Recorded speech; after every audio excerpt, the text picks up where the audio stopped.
session. Hello everybody, are we live? Are we well? How's everybody doing this evening? Video producer, I do apologize. I should have probably had my creator dashboard up ahead of time. I've been meaning to save up for one of those double wide, like ultra wide monitors that's like 70 inches long, so I can just have everything on one monitor rather than having two monitors and have to F about with all of that. Can I get a quick sound off from everybody? We all know that girth is important. Yeah. Hello. Hello. Yoo-hoo.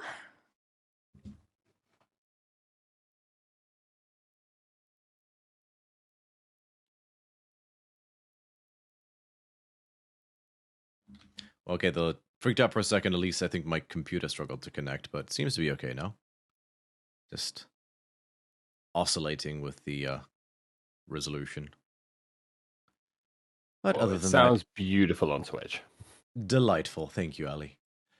And on that note, hello and welcome to DC30 and our Mythic Odyssey of Theros. D&D with an ancient Greek twist. I am your dungeon master, Romeo, and I am joined as ever by the delightful Ali, Tamara, Rebecca, Sammy, Virla, and Violet. We have a full house tonight. I am one lucky DM. I'll begin as always with the casual reminder that if you like what you see on this show and you want to see more, you can, or experience more, you can join our Discord, which will be linked in the comments section, where you can get in on extra content, you know, memes, artworks, and just a whole lot of extra fun and games to get the full experience, and yeah, becoming a hoplite. So go on and click that link to join. Other than that, I don't really have another announcement as of this session. So if everyone's okay, shall we get started with the next episode of our Mythic Odyssey of Theros? Yeah. For the love of Christ. So I tried to switch the theme thing this time, but I'm fairly certain something stopped working. Advanced scene switcher. Okay, what do you want this time? Stop. Start it again.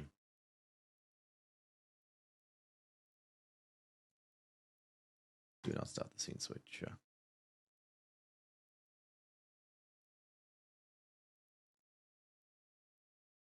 Okay, macro, playing none. If media, titles for exactly.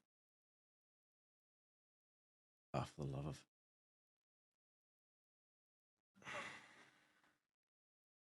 Sorry, I just have to do a thing. I just decided to.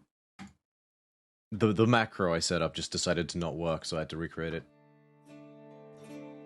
Okay, so.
And we're back. So, last we left off, you were in, I believe, the city of Meletis, down by the docks. And had begun the process of plotting your next step in acquiring pieces of divinity to hopefully take on Timaret and save Akros. You, through conversation and maybe seeking the consultation of others, allies and whatnot, were able to discern that in order to reach the Isle of Miri, which is one of the options in terms of where you know another of these pieces of divinity lies, you would essentially, because of the island's, especially even for the Siren Sea, she is shrouded in mysticism, would need one with sight powerful enough to pierce the shroud and navigate the nebulous Siren Sea more effectively. You realized an oracle would be such a thing, and after taking stock of the oracles that you know, Zoe, Tanis, the new oracle of Meletis, and Calliope, your old ally, you decided to cast a wide net and resolved to head back up to the more official edifices of Meletis in order to persuade the city to let you borrow Tanis. And that's where we come to now.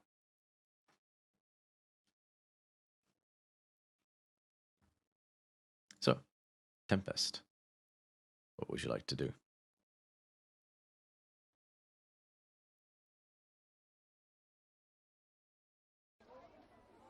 Where are we currently now?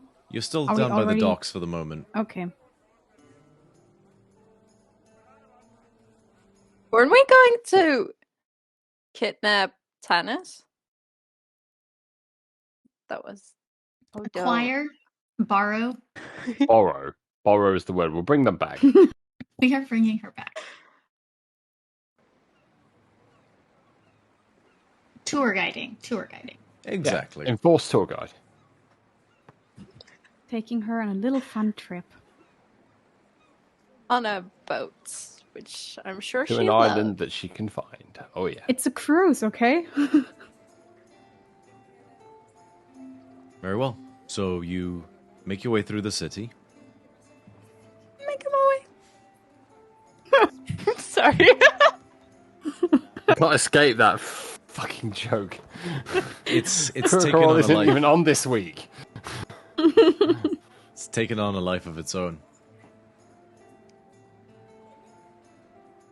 You travel through the city. Finally arriving at the central edifice, wherein all Miletian function lies. The Agora, with its Acropolis.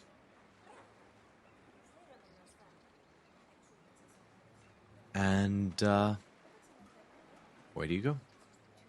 So are you going to Tanis' temple, or are you going to, like, the city officials? I should have clarified.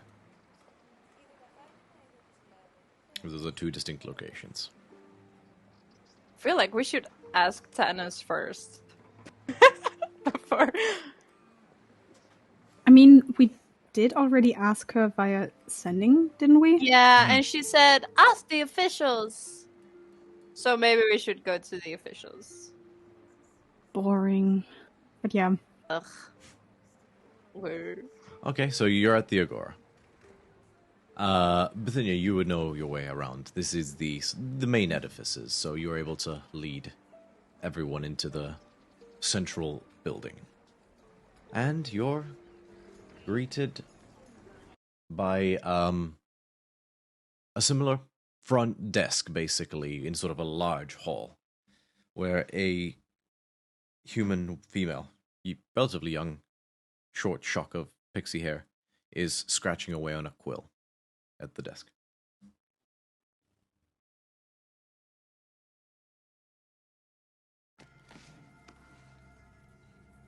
Yeah.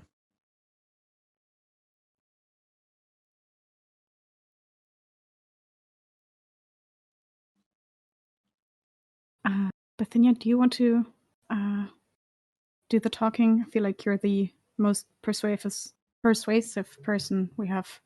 At least, yeah, when it comes to official stuff like this. I can definitely do my best. I don't necessarily agree with this plan, but I will try my hardest.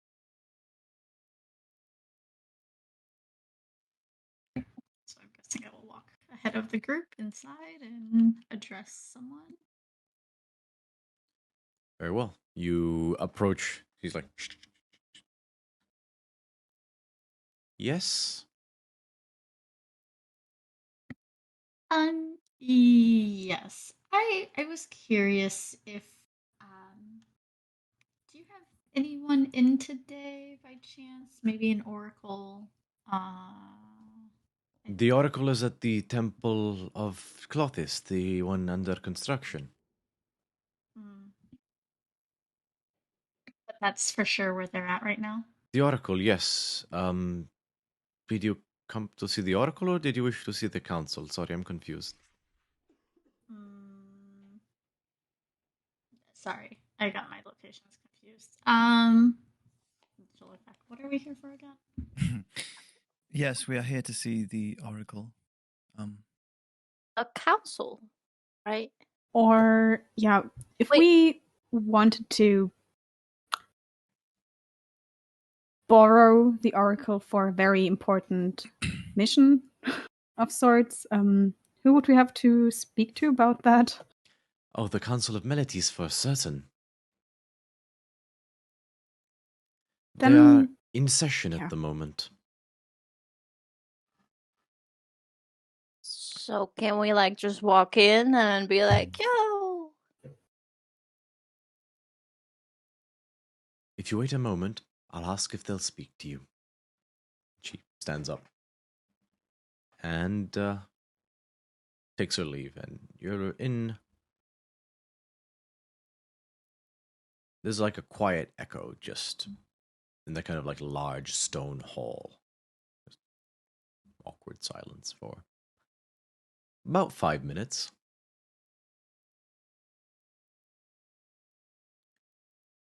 But she then returns. Yes, it appears they will be able to accommodate your audience. Please, through the doors. And you're bidden to head that way as she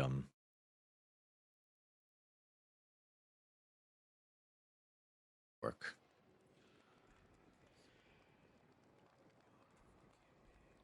And so you travel through, and you're taken through into a large hall. That's sort of like a longer corridor. Sorry, I got mixed up a second. You're taken into a large hall that you actually recognize at this point. This is the same hall where you had the discussion regarding Tanis, sort of that formal. And you know it's generally filled with various politicians and other dignitaries, anyone willing with the right to vote, to engage in seminar and session and discussion and plot out the day-to-day policies of the city. It's quite empty at this time. There are a few different sages and scholars conversing, but minimally so. Your Bithynia, knowing the way, lead them beyond this hall to an entrance, or a further passage to the other side. And this one leads to a corridor that runs adjacent to this hall. And there are various rooms that you pass by, to different offices and the like, people in different states of work. But you are taken up a flight of stairs to another floor with a similar setup in terms of corridors, and just passing through various corridors that all have various adjoining rooms. You take them up a couple flights of stairs, Bithynia, until at this final corridor there's one door right at the end. The door itself is flanked by two hoplites standing guard. But, as they are expecting you, as the message has been given, they rap on the door. And and you are bidden to enter. And you do. And as you step in, you see the entire council is present. Molpadilla herself her helmet is just perched on one of the legs of her chair, or is in one of the backrest spokes. Her quiver slung in a similar manner, and just a bow and sword just scattered about, and she's like massaging her brow, like as if she's like nursing a headache. The others are in similar states. It's apparent these people have been sat there a while, and have each been talking at length. And how many people in total? 12. The Council of 12. Mm-hmm. And they'll just, all eyes head towards you the moment you enter. Lady Sophia, whose leg is heavily bandaged, she carries heavy bandages still, but is moving, and though gingerly seems able to get about fine, stands up to a full centaur height. Welcome, Tempest.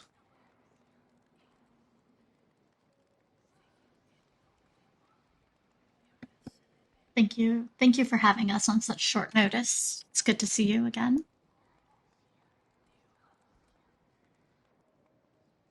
What can we do for you this fine day?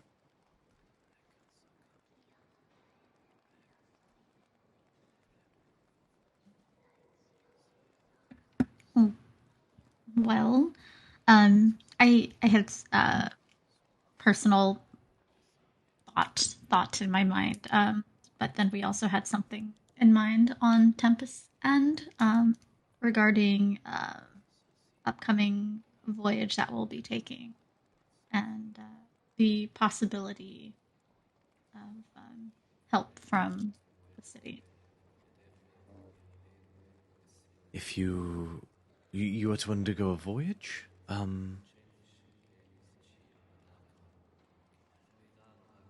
Correct. Looks around at the others. Very well. What sort of voyage? I'm not sure I understand. Well, we are going to go out to sea to a couple of islands, hopefully. There may be some relics that historically are known to be of use. So, Delisa comes up behind you, Bithynia, and she puts an arm on your shoulder and looks at you with body language that suggests, do you want me to take over, or are you good? good. I'll give a nod to Delisa and say, I'm good. She nods and takes a step back. Artifacts of use? Use in Correct. what? Well, it depends on which one they are and where they're at. Being connected to the Lagathia and my endeavors with Tempest has always been for restoration, education, and furthering the defense or education here within Melites. And so I've learned quite a bit over the last year, and I'm always yearning to learn more. I thought that it could be ideal. So this is an educational venture? We definitely have learned a lot going out to sea with one another.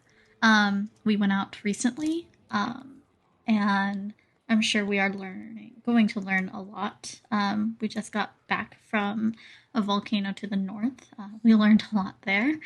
And one of the things I wanted to talk to you about that was more of like a personal project was also for the safety of Melites, which is more near and dear to my heart that Tempest might not be as aware of. But to some extent is that I was hoping to run by you. Just Permission and all that. for DM's clarification, are you attempting to intentionally skirt the nature of your mission? No. Oh. I'm just saying that I'm going for educational reasons, and we're going to learn, which I guess is kind of skirting it. I'm not saying we're going to get some freaking weapons, man. Okay, so you are intentionally withholding details. I just haven't been asked them. I mean, we're going to get weapons, but it'll be educational in the process. This is my spin on it. Okay. But also, that was Bithynia, what she said for joining Tempest to begin with, is that she wanted to go learn about the artifacts that she had gone over in person. So that's not a lie. No, sure. That's I was just double checking if I needed Petty Sophia to roll an insight check. Clearly I don't. Bithynia, we are grateful for all your band has done for this city, saving us in our hour of need, providing vital assistance in that respect. We're going to need a bit more information. I'm very confused. Well, we've got everything taken care of. So far, we've, secured our ship. It is seaworthy, but more to the point, part of Tempest thought that it might behoove us if we had someone who might be able to help with our guidance. Someone who might not be petrified while out there. What are you going out there to do exactly? It occurs to you, Bithynia, you spoke of the pieces of divinity to Elspeth, Kiora, and a woman named Tasha. None of these people here were present, and you have no reason to believe they have any idea what your mission is, or I've heard anything of it until now. So I'm just gonna put that out into the ether in case it's of use. So, yeah. But he's just trying to beat around the bush. She doesn't want to necessarily admit all of that, but also she's just like, there's some stuff out there. That's what I was trying to clarify. Are you intentionally trying to avoid admitting certain things? Because that's fine. I might from a DM, because the DM's asking, not the person, not the NPC. It's from my perspective, these items could be of use to us and others, but we won't know until we get there. And so they could be great, they could be powerful, they could be broken and need to be forged somewhere else. We don't know. Okay. Petty Sophia says, would this mission go incredibly successfully, hypothetically, what would you be hoping to achieve? Best case scenario. Best case scenario? Additional weaponry and or education for the city of Melodies. Information. Additional weaponry? What kind of weaponry? Yeah. Well, you've piqued everyone's interest at this. There's a bit of a jostle. Well, there might be swords or staffs or wands or possibly, potentially, maybe. There's tons of weapons in the world. I'm under the impression that there might be some that are more valuable than others, like the ones that I have processed at the Katia. But then again, people usually bring them to me, not the other way around. So,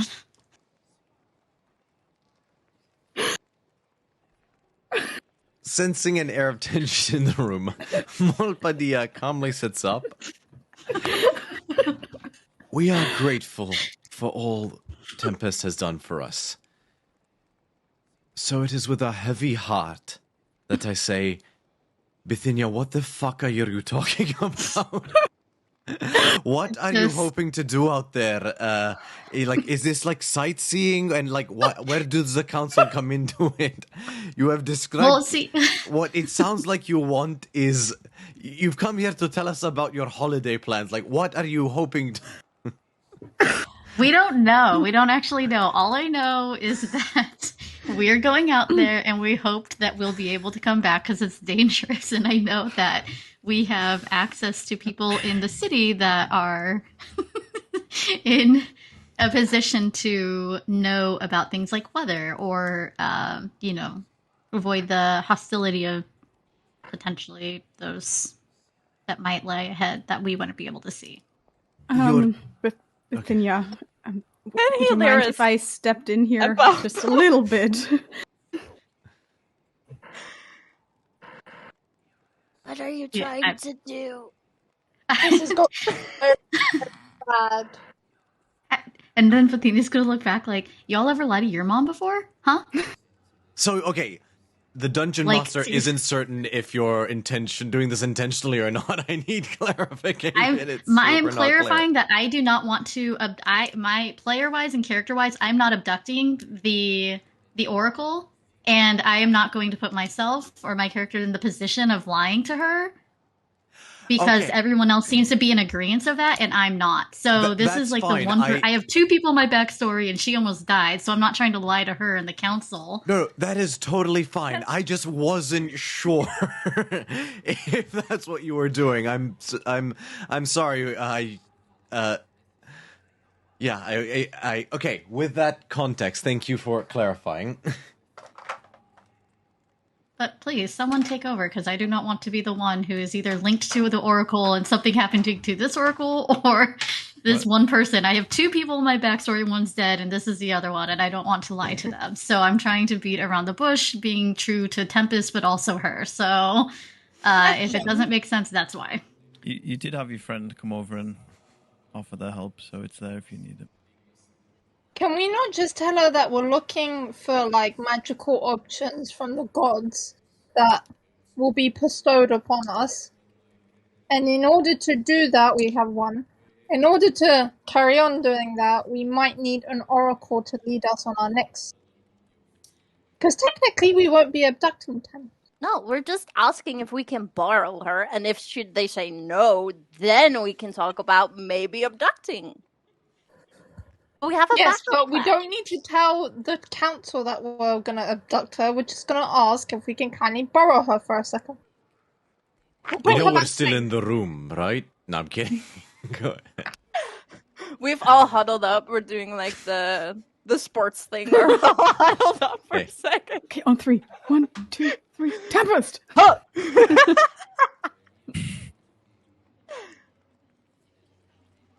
Okay, I'll provide clarification as well. who- These people have no idea that you're even seeking to help Akros in any way. Like, yeah. Are we gonna tell them that? Like, Yeah, Delisa, okay. Can I do you take want over to- for Bithynia at this point? Yeah, I'll let one of you guys take over, because I'm fumbling and go for it. Lisa, do you want to go or should I do it? I can do it as well. I'm from Acro, so like, I don't know. Maybe Bucky will sit through it. No. I am a trained speaker, so I don't mind. I really don't think this is my area of expertise. Diplomacy, I barely know the meaning of the word. Botch, take a point of piety for knowing your purpose. Oh, yes. Which is very clothy. Okay, so as we relieve our football huddle, I'm just going to push Lisa forward and be like, Brickleg, go right ahead. And then I'm going to yank Bithynia back because she, like, fucked the fuck through. That's harsh. Alright, let me,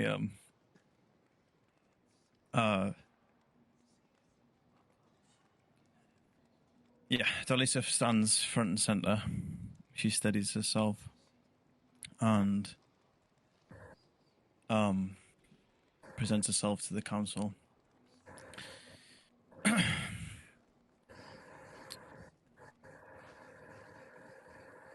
I'll start by saying that my dear friend there was not trying to deceive you in any way. She is the smartest among us, but sometimes evidently struggles with her words and putting out the most important points. However, that is what I will try to do now instead. I am but an honorary member of Tempest, so this is a great privilege for me to speak on their behalf. As you all know, after the attack on Melites, Timaret and his undead horde have laid siege to the city of Akros. We, as a group, want to vanquish him and put an end to his reign of tyranny in order to set the people free once again and make the cities of Theros safe. We can only do this by acquiring what we know, or what they are called as pieces of divinity, weaponry and such that is bestowed upon us mortals by the gods. Some we already have in our possession, and some are still to be reclaimed out there in the world. We know the whereabouts... pieces of divinity in your possession. The older Master of Education, Persis, stands out. You've met her once or twice. She's the headmistress of the Decathia. Like a writhy old lady. Like, think McGonagall, but like twice as ancient. Yes. And Xanthia will step forward to be standing right next to Delisa and take out her trident and present it to the council. A few of the obviously arcane trained people in the room go... This was reforged from the pieces of the original Dekella. It is a new weapon, but there's divinity in there without a doubt. Persis holds her hands out, looking to you for permission. She'll gently telekinetically lift it. She waves her hand and her eyes flash white.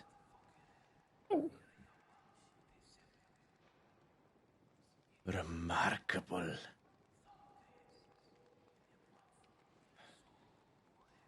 She speaks true. Forged by... Of course. Incredible. You have quite a find. Not just a piece of divinity. A new piece of divinity. She gives it back to you. Persis turns to the rest of the council. That is indeed reconstituted from the remains of Dekella, the first Dekella, whom Tassa sundered into pieces when she struck Theros with her trident. As the legend goes, of course.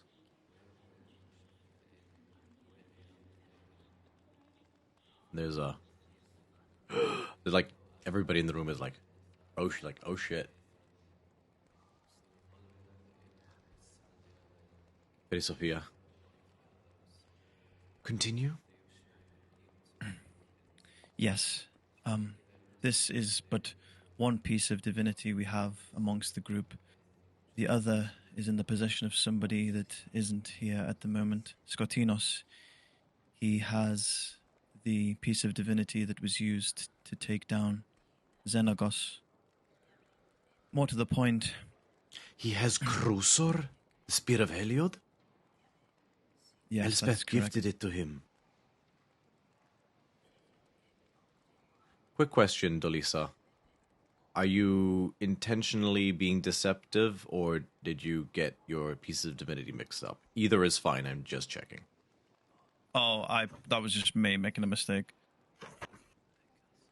Because you would know the piece that Scotty has belonged to Xenagos. It is the one that belonged to Xenagos. Oh, the one that belonged to... Sorry, that was just... Yeah, that was... Yeah. And you would know that you could surmise that could be controversial. So, I'm just double checking how you would like to proceed. If you can retract that statement, or you could double down on it.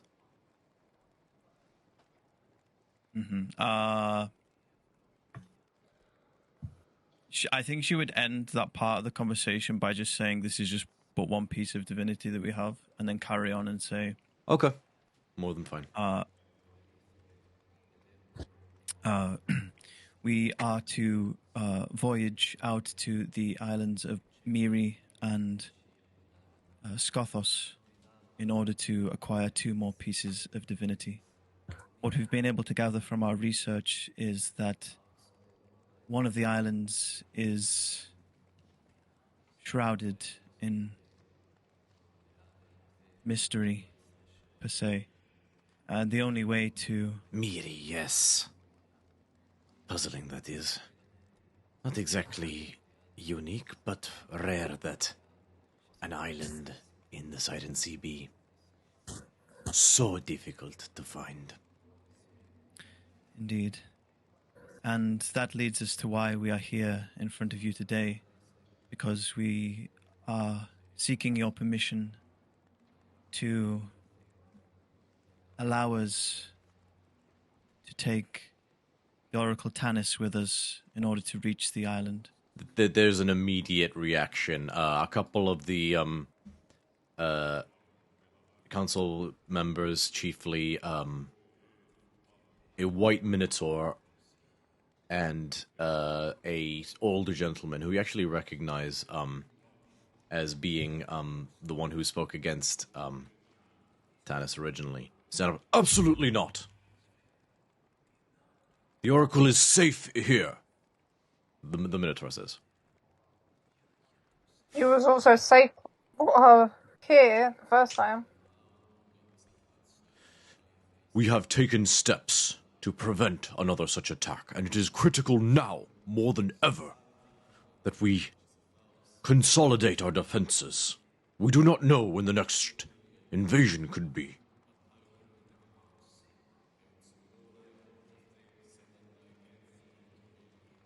There are more than a few people who echo, more few council members who echo like, yes, like I agree.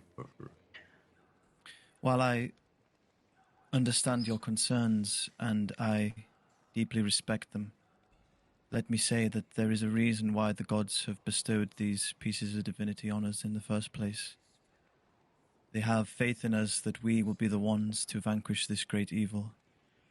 And if we can't get to the island, our mission might be unsuccessful. It is paramount that we take the help of the Oracle. I know this is not what you want to hear, and you believe that she will be in danger by leaving the city, and within itself the city will be in danger, but I believe truly from the bottom of my heart that there is nowhere more safe in Theros than with Tempest. These individuals I have only known for a short amount of time, but all of them in their own rights have shown vast amount of courage, bravery, and righteousness during my time with them. Their hearts are pure and their intents are true. I urge you Go ahead. to think about this.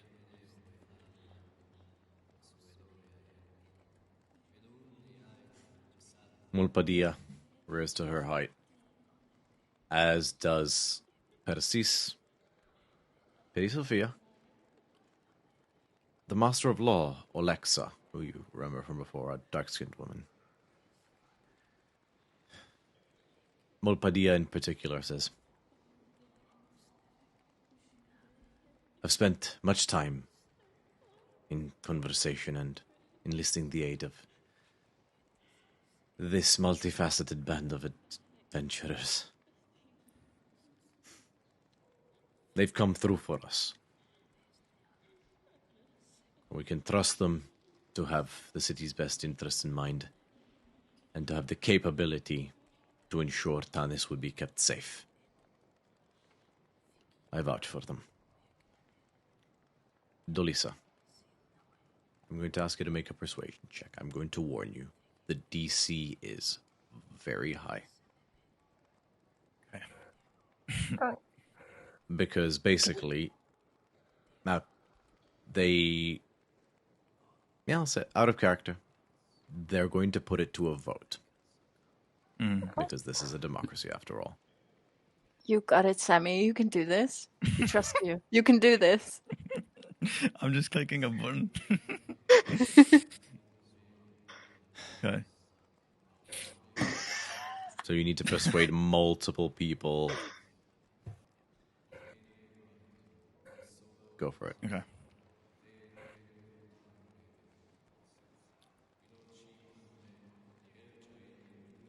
Nice. I will have guided myself. Is that okay? The most D&D thing ever been said out loud. Only because I'm just nervous about more, like, whining from y'all. Go ahead. Roll a d4.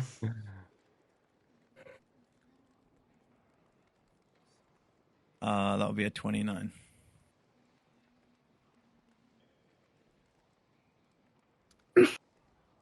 Sophia says,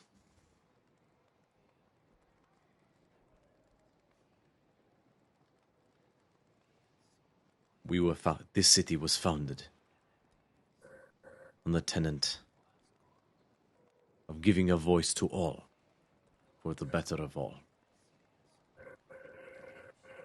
Thus it shall be put to a vote, as all things are. All in favor of permitting Tanis to accompany.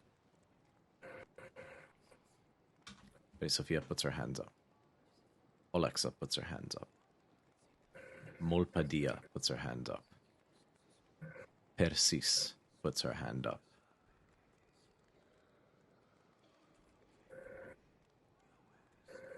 Delice, Master of Treasury, puts her hand up.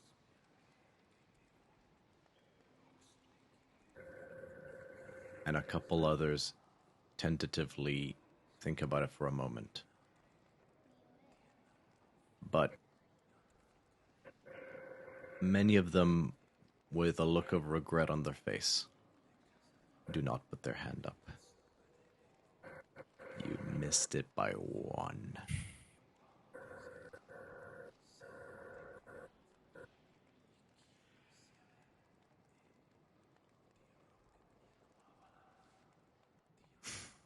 I am sorry, Tempest. The council has made its decision.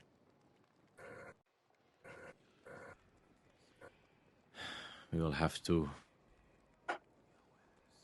maintain Tanis's protection within Meletis itself.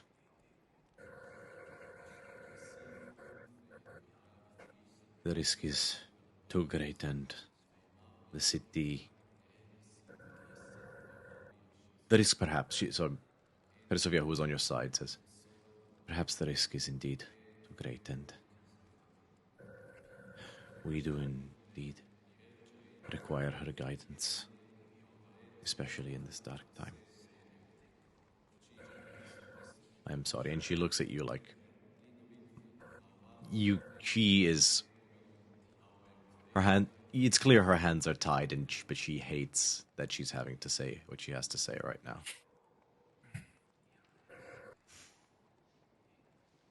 And I'm afraid it is 7-5 against. You did get the sense that many wanted to, but were uncertain and decided to be cautious.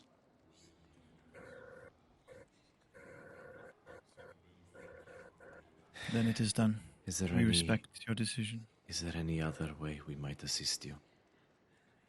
And then Petunia will come forward. Yes, there is.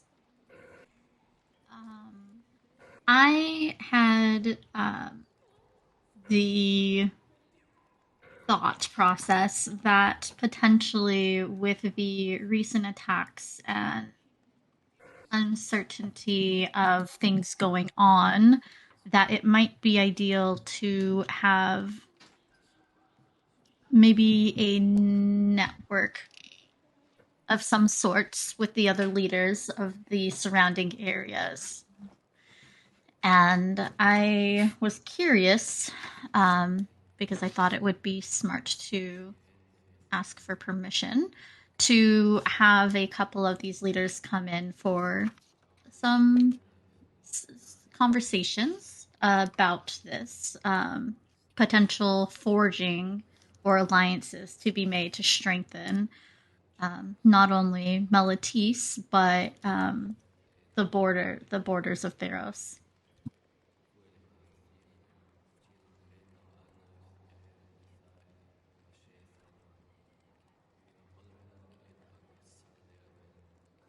I think that sounds like a wonderful idea, Bithynia. Have you reached out yet to these allied factions? Whom did you have in mind? We have a good working relationship with nearby settlements, but could always stand to expand. I think it would be ideal to have a close working relationship with everyone. However, that's not ideal, given right off the bat we know of at least a couple who would not, given their history and circumstances. But I was thinking that possibly strategically, making a network that's both close to home, bordering Melatis, but also on the outlying lands. That way we have something that's afar, but also nearby. And then we would not necessarily flank Melatis, but we would have the ability to get information and support nearby and afar, should we need it. And in Essentially exchange, an possibly expansion of the Meletian coalition, a provisional proposal of alliance for further outlying city-states. That sounds... Sorry, I cut you off. Correct. And, we have our naval operations that are rivaled. I don't even know if they're rivaled. They're just the top compared to everywhere else. One guy who you know is his official designation is Master of Ships says, ha, they're not rivaled.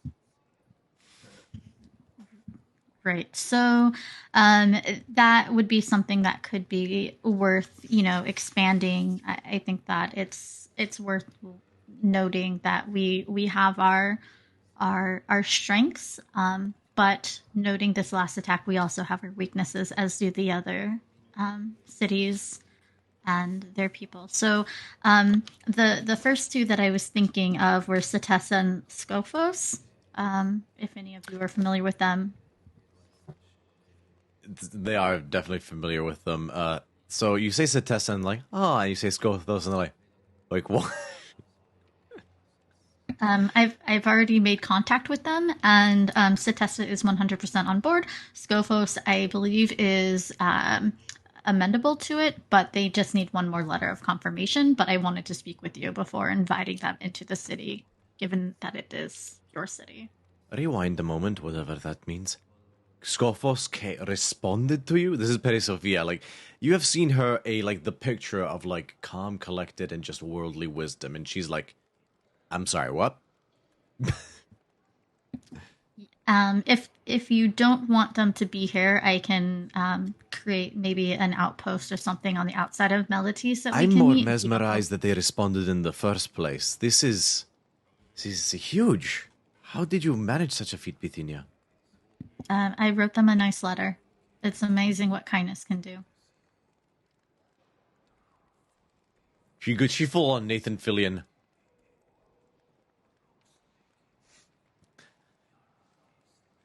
The message from Scophos, do you still have it? I do. May I examine it? Yes. Takes the paper, just in a moment reads it. She hands it to Alexa, who hands it and it's passed around, and just one after the other, they're like, what?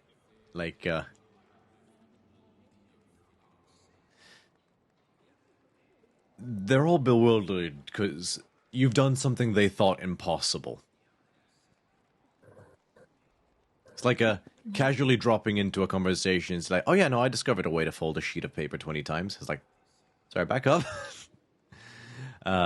So after it's just passed around the room in this awkward minute-long silence, Betty Sophia's like, you truly are a wonder, Bithynia.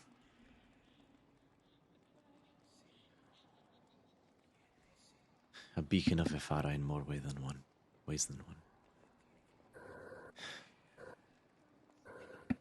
You have seen it firsthand, council members. Sometimes the impossible can happen, and we shouldn't forget that. We should help Bithynia in this endeavor. If Skofos have reached out, there may be some path to reconciliation. We do not make peace with our friends. And we should seize an opportunity to make a powerful ally. What did you have in mind, Bithynia, going forward? Well, one of my things was potentially creating a training post. We have a fort that does have some housing available, and we have within Tempest the ability to teach and train many individuals. I thought that if it was either an extension of the Nakatia for education or training, we could extend sort of like a camp or an ambassador program or some sort, so that the traditions, history, and training could be shared and better everyone. I know that we're not there at our outpost full time, but I thought that it could be something that would be universally, maybe like a neutral area, like a United Nations area, where everyone would have an area to learn and grow and unify the efforts to prevent a tragedy like that, which happened a few weeks ago. I understand. It has been difficult in the past to encourage the brightest minds to come to the Decatia, for it is in the heart of Meletis, and many city-states perceive that as theft, a neutral territory, as a satellite to the Decatia campus, or as a launching point for perhaps excavations and expeditions, an extension of the Decatia with a focus on field work. Turns to Perseus. Yes, the proposal was discussed with me before by Bithynia. A very thorough pitch and a thorough documentation, to be sure. There is absolutely merit in designating a specific place where expedition ships could be launched, or field tests could be done in more outdoors environments. The demiplanes we utilize at the moment have certain limits and are reliant on the power of the mages that maintain the campus. But above all else, yes, I agree. It would be a place less politically charged, where we could encourage others to share knowledge. Sophia continues. We would need to discuss this all with the relevant city-states. Perhaps we, this council, can prepare a formal emissary to outline the exact details of such a summit. And we can all meet with the various dignitaries of the other city-states you have proposed and discuss this with the hopes of coming to an agreement.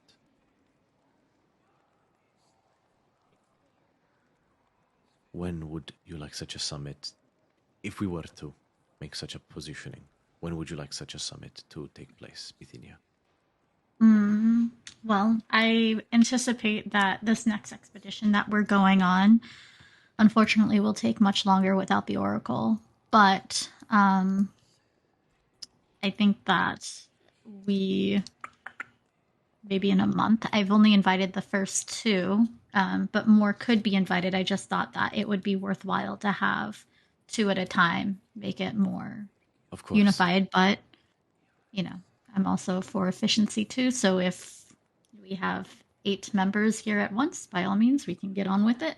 A summit would be more likely to occur if all invited parties felt like it was going to be a large event, that others would be in attendance, something of significance.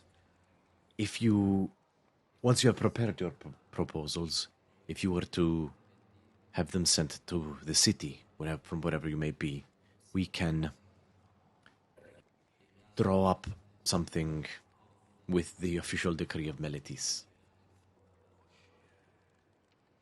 And so she will hand over a paper that has things written on it. These were the things that I had written, but we can talk about it later. We trust you completely to formulate these proposals, Bithynia. So once you have the content, if you can send it via the messenger or through arcane means to the city of Meletis, we will transcribe them and attach all official dignitaries and sigils and whatever may be required. To put it another way, bake the cake and we'll put the icing on it. Sounds sweet. And last but not least, are you familiar with how Glaceon is doing currently? I have spoken with the king. He seemed to Some be days upset ago. last I heard. He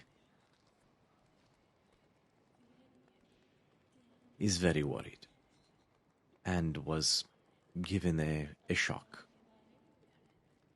by the events. He feared the city's oracle was lost, and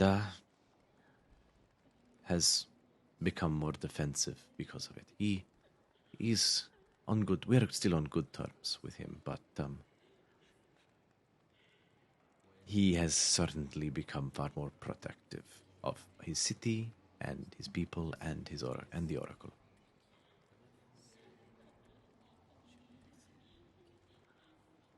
It is unfortunately too common for in times of crisis, peoples to draw inward rather than come together. Everyone fears they will be the one who will make the sacrifice.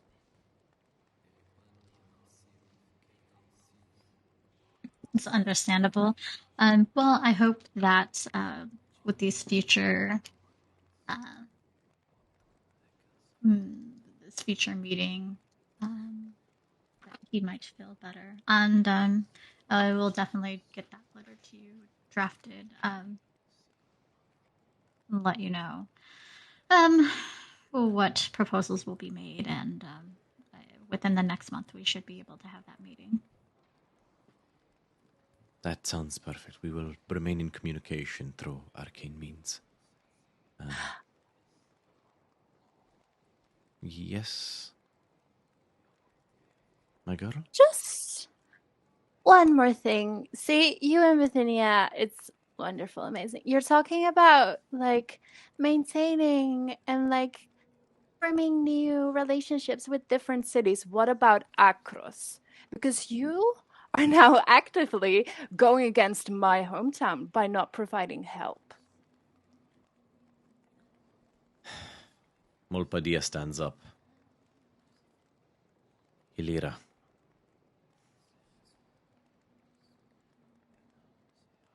And she shoots you a look. Like, that she's not necessarily saying everything that's on her mind. We discussed the matter at length.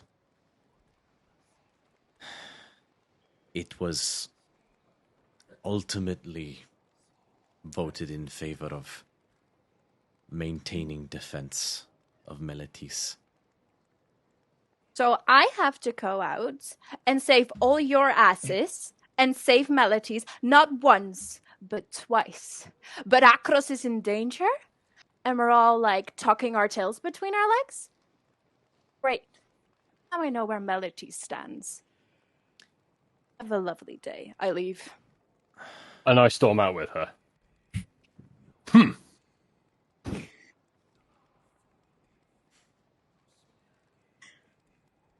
Awesome.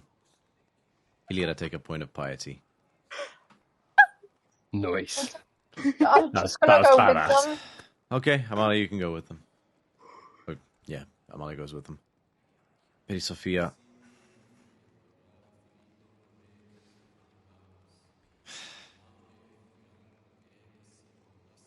She looks like she's about to say something. You see deep regret on her face.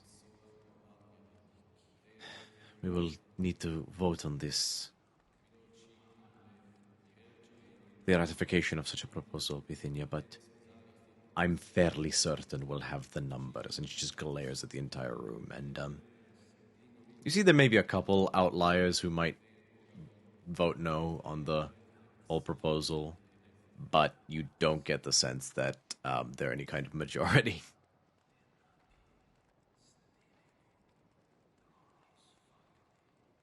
Leave these documents with us, Bithynia, and we will make sure everything is ratified in short order and begin the process. Please give my regards to the Akroans. I'm afraid we must return to discuss council matters. She gives you a nod.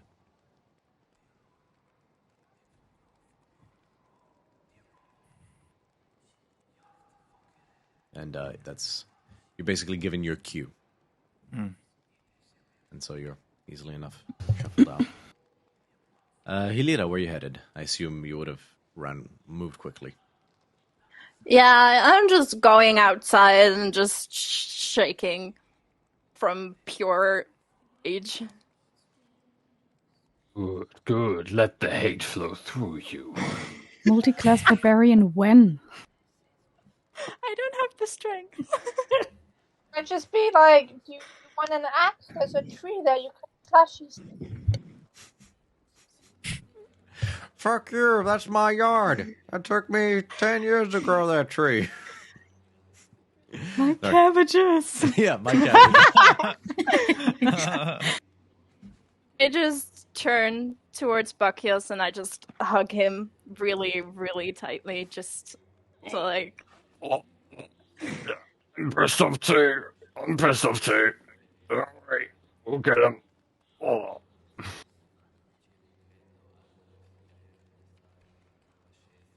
I eventually let go. It takes a little while. Yeah, it's got awkward. It's got awkward a long time before you let go. Don't listen, Hilira. Don't worry. We will free our brothers and sisters one way or another with our own 2 hands if necessary. Our own 4 hands. 4. We've got 4 hands. I back up as look at my hand. I'm not very strong, Buckios. That's okay. You're very quick. I'm strong. You're fast, right? Combine us together. If we could like fusion, we'd be like the ultimate person ever.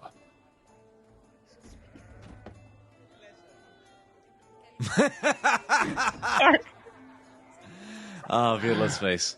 So you guys are out about in the city. I assume you're all together at this point in time. Yeah. Hilira. You feel something slide by your leg.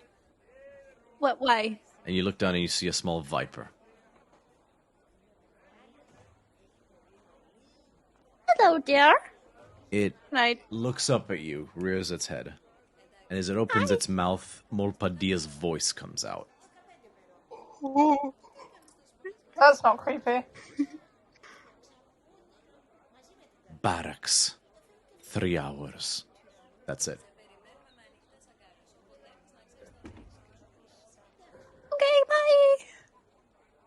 Lisa, I'm you right recognize here, the what are you spell. talking It's Animal Messenger.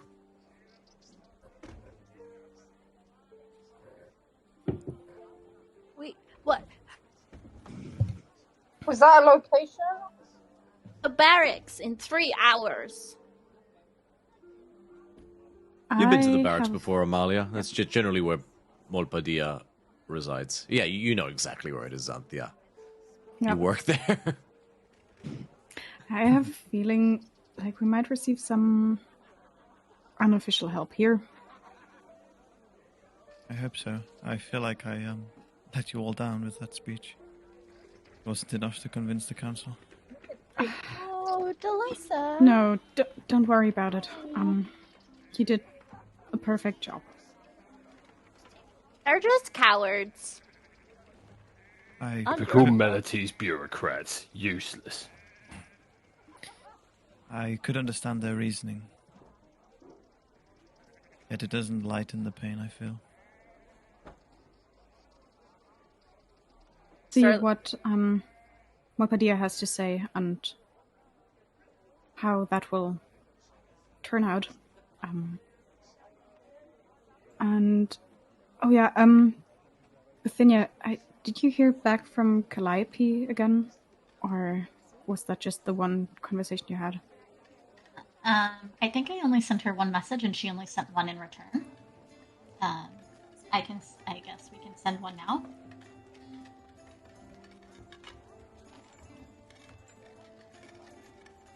What? Yes? You want me to send a message? I mean, I don't think that I have the capability on my own. Oh, okay. What do we want to tell her? You could also use the helmet, since it's Bithynia we're talking about, if you wanted Helira. You could just pop that spell into Bithynia's helmet. Can you do that infinitely? Yeah, so the spell can hold a up to 4th level spell slot at any one time. Definitely. You have to expend the spell slot to cast it into the helmet, but But, like, do we want to do that now, or do we want to see how it goes with Tannis and then send it back? Because, like, that's my last 3rd spell slot. Yeah, let's. I don't know what we're gonna do. So how it goes but- with Molpadilla, Tannis is a no. Tannis was the no. Yeah. But, like, we always have Plan B. We want to do Plan B. Was that Plan Boobs? No, you were. It's always plan boobs. I mean, I'm game for Plan B right now. Let's go. No, Plan B was to kidnap. No, that's Plan C for kidnap. Oh yeah, Bithynia, just as a side note, take a point of piety for everything that just occurred.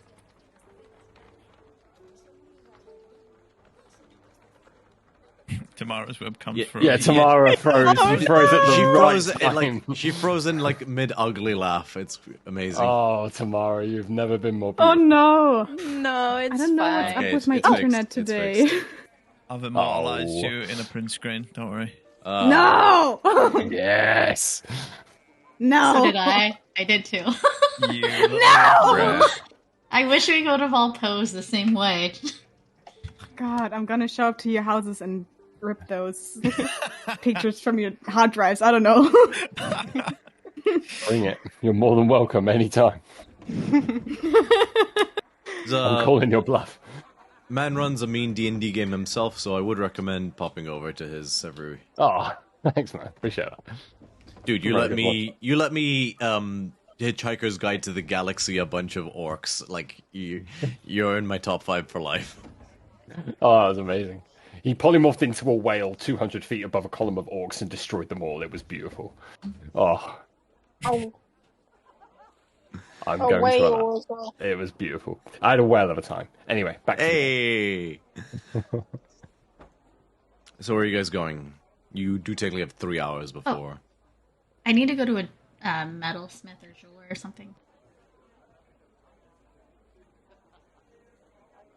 Yeah, there are plenty of non-divine disciple of Purforos smiths and jewelers throughout the city. You basically have your selection. Are you going for any specific kind of jeweler? I have like a variety of things I need to have made. Okay, make an investigation check.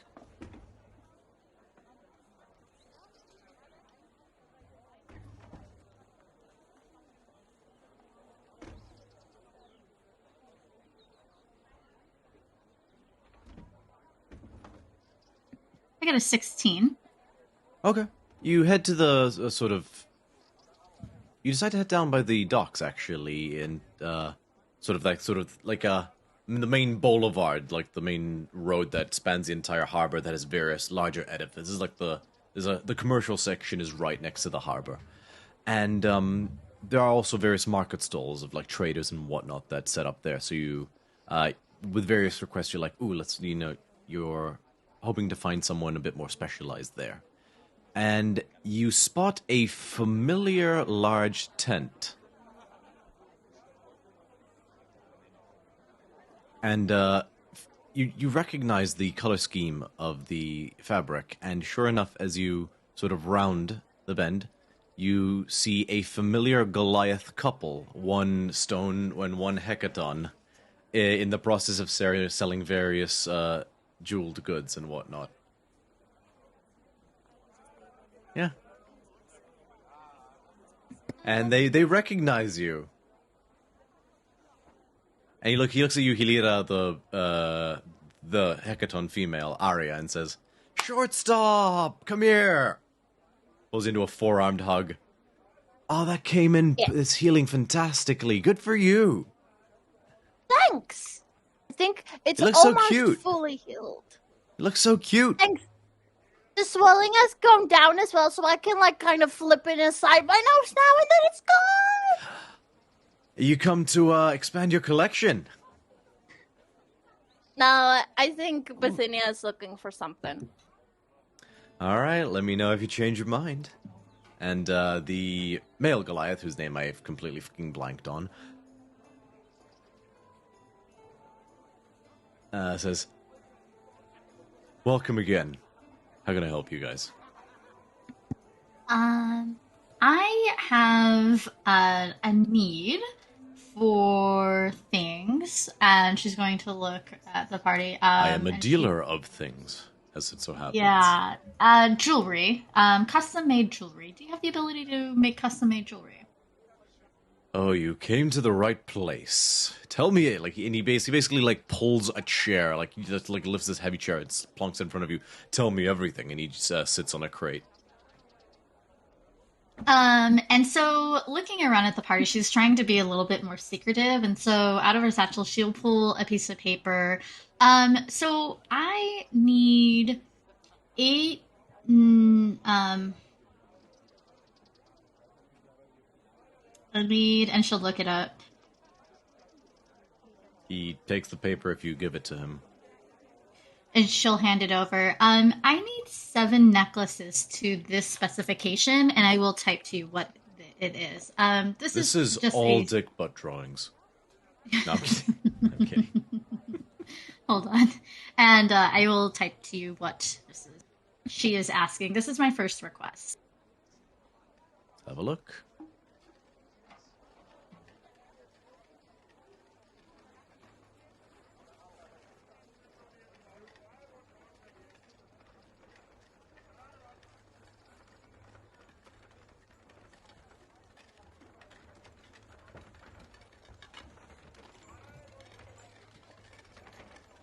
So yes, that and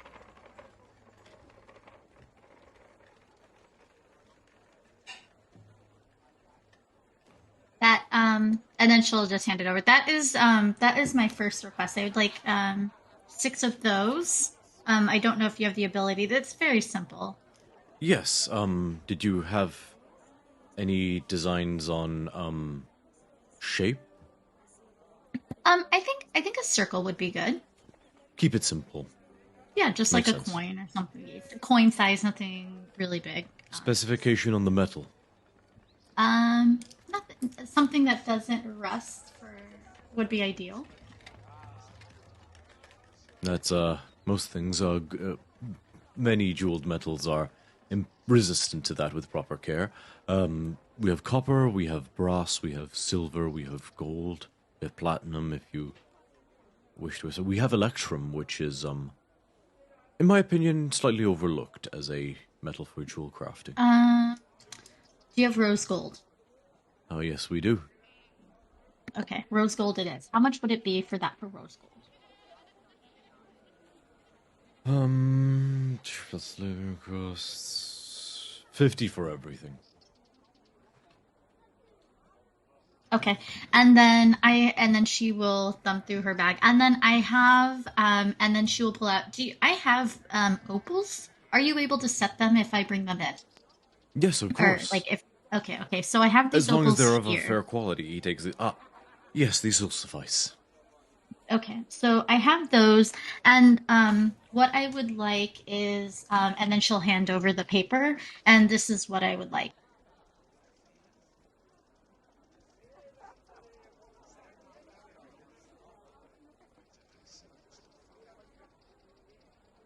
He examines it up and down and studies intently.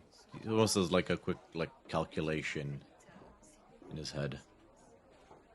I think this should be possible. And so, not too wild.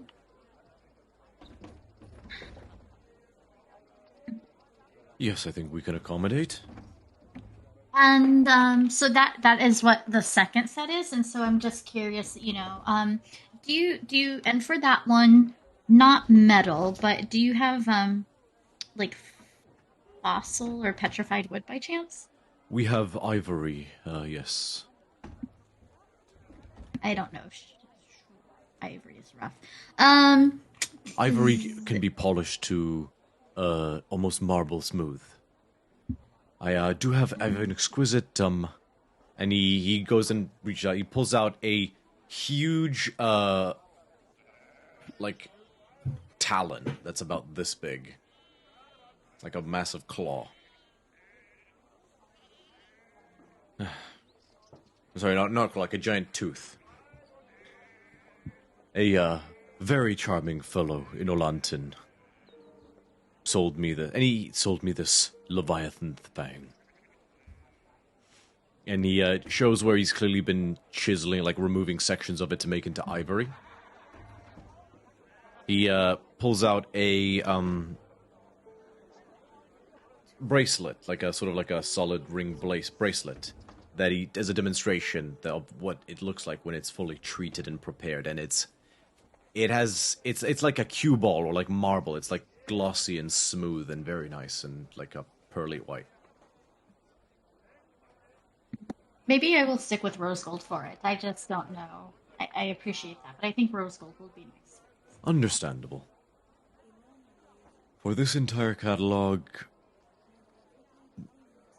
how simple did you want the jewelry on this other request? Very, very simple, like in a row or like in a little trinity, just very simple. Very well, 40 gold.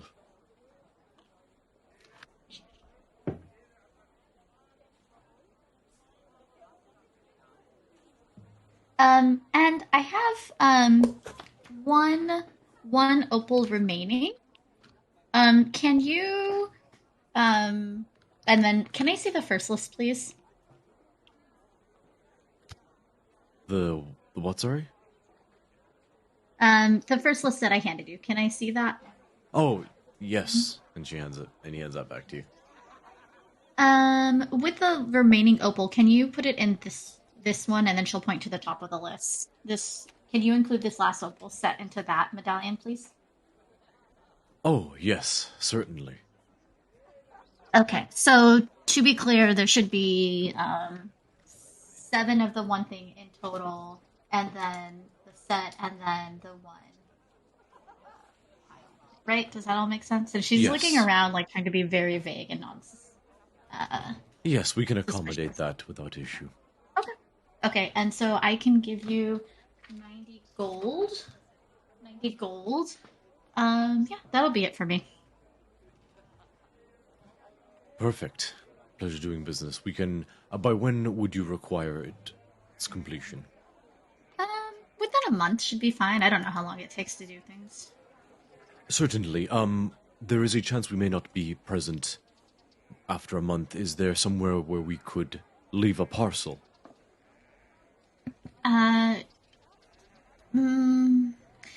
Can you leave it with,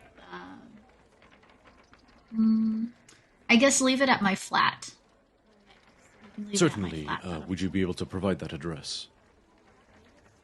Yes, I can. It is. It's part of the Decatia's university housing program, so it's right next to the. And you would know its address, and you're able to provide it easily enough. And very well. If we must make way before you return, we shall leave it there for collection. Thank you so much. I appreciate it. The Arya goes up to you, Helira, and with one of her smaller arms holds out a little box. Sure, I can't tempt you. She opens What is it? And it's a septum ring. On a small red velvet pillow, you see a black metal ring that's made of 2 twisting cables together. And at each end, a small, ornate raven's head that they meet. Like two raven's heads that meet like this. I'm gonna be honest with you. I don't have a lot of gold right now, so... Fine, I'll set this aside. Next time. Also, Amalia, show your ring, show your ring. They made the ring for you.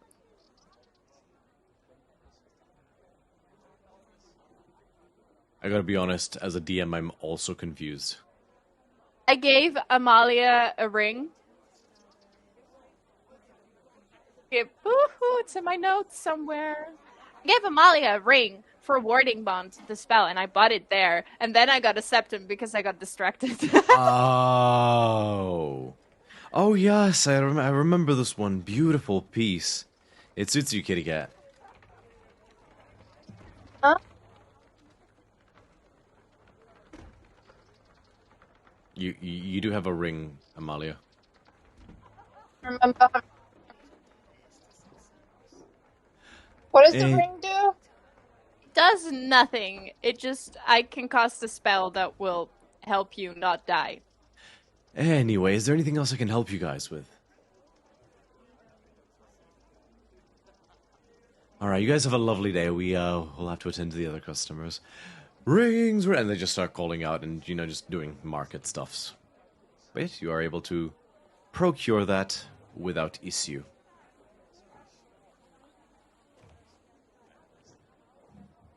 Is there anything else anybody wishes to do, or if you wish to simply time jump to the 3 hours? Thynia? Mm-hmm. Yes. Are you to send any more letters afar? Yes, I'm in need of sending out these letters, I guess, to the other people who are in control of different cities, which I don't think is a smart idea, but what? I'm guessing you're doing that before we head up to sea, right? What was that? I'm guessing you ought to do that before we head up to sea. Yeah, I mean, I already have the template and the outline that I provided them, so I just really need to finish it up. I wasn't wanting to invite them all at once for the sake of safety, but I understand the diplomacy in having more than one person here at once, or having everyone here at once, so it's equal. Right.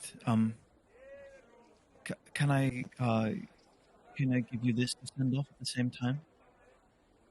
What was that? Can I give you this to send off at the same time? She hands you a letter. Said, can I give you this to send off at the same time? Sammy, I think your connection or your mic is acting it's up.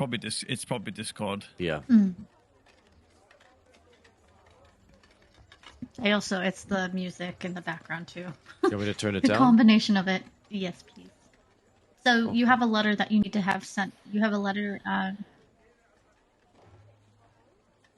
you have a letter that needs to be sent as well. Yes, and she hands you this letter. It's enclosed with a dark red wax seal, and in the middle of the seal is a triangle shape, and within the triangle is a capital I, sprouting 2 wings either side.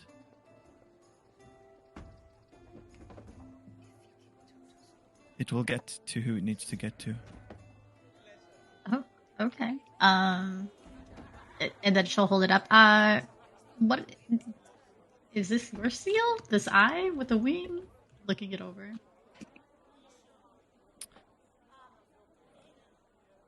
It's not my seal, no, but it is one dear to me. And why didn't that person who's so dear send it on their own? What do you mean? Well, it's the seal is normally done by the person who seals the letter, correct? Yes, I've sealed the letter. Oh, so the seal is for someone else. Yes. Curious. Okay. And can I tell if there's anything like weird about this? Like, because in my mind, I'm thinking like a seal would be for you for your own letter. Make an insight check.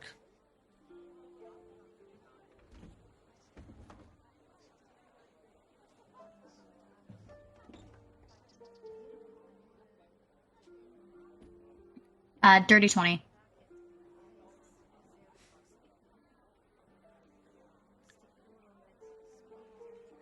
Delisa, are you attempting to hide?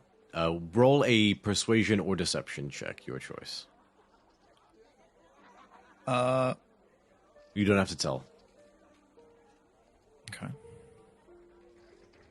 As in, roll it IRL if you... I know D&D Beyond's going to reveal it, so you can feel free to roll it IRL. I can just roll to DM. Oh yeah, you can just roll the straight natural 20. And also, you roll the straight D20 and then... Yeah, I can do that, actually.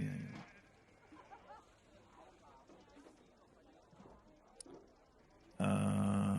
Okay. So... that would be a 20. Rollies. Both of you roll a straight D20. 17. I only got a 12.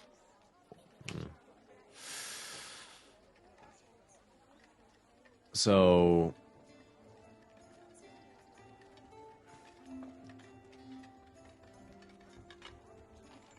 you don't get any malice or deceit or suspicion from Delisa at all. She seems just plain matter of fact, and you don't think she's told you any lie.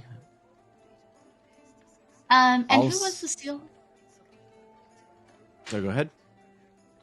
So, because she's still not, she doesn't. Oh, so someone who's near and dear to you. I thought I knew everyone, and I don't recognize the seal. What was their name? Do you turn the letter over to the front?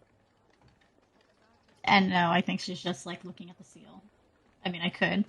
I guess I could turn it over. If you turn it over to the front, mm-hmm. It says dragon.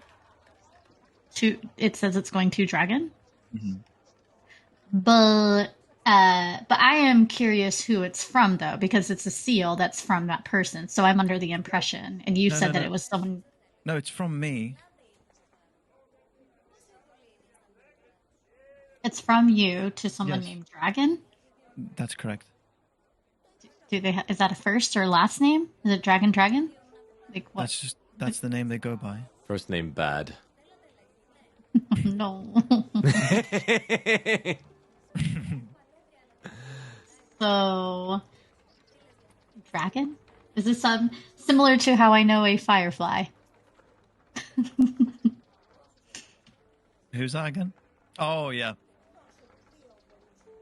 But then you roll a straight intelligence check. Nat 20. It does occur to you that there is one other way a crest is used. For example, any official document of the Decatia would carry the crest of the Decatia, regardless of who wrote it. A seal can, or a symbol, or a crested seal can serve as a uniform as well. That occurs to you. It can be the sigil of the can be the symbol of the sender, which is its typical use, but it can also be a mark of like a group. Yeah. Like if a return address was for the whole university. Got it. Yeah. Oh, curious. So going to Dragon and well, all right, I guess I will be sending that. Is there anything else that you need to have sent? No, just that, thank you. That'd mean a lot. Okay. But you don't want to go with me? I can accompany you. Sure, You just, I always see you sending letters, so you are well, well tutored in this field. And you do notice, Bithynia, the letter is shaped suspiciously like a brick of cocaine. No, I'm kidding.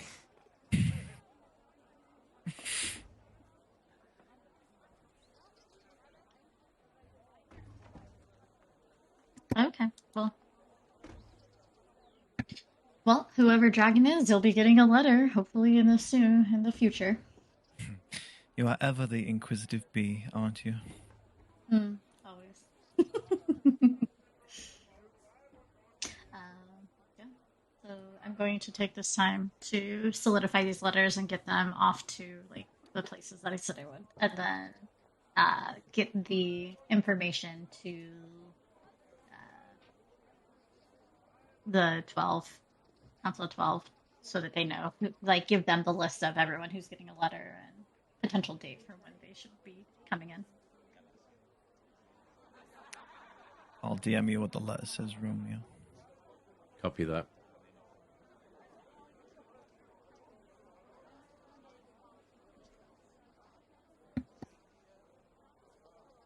Very well.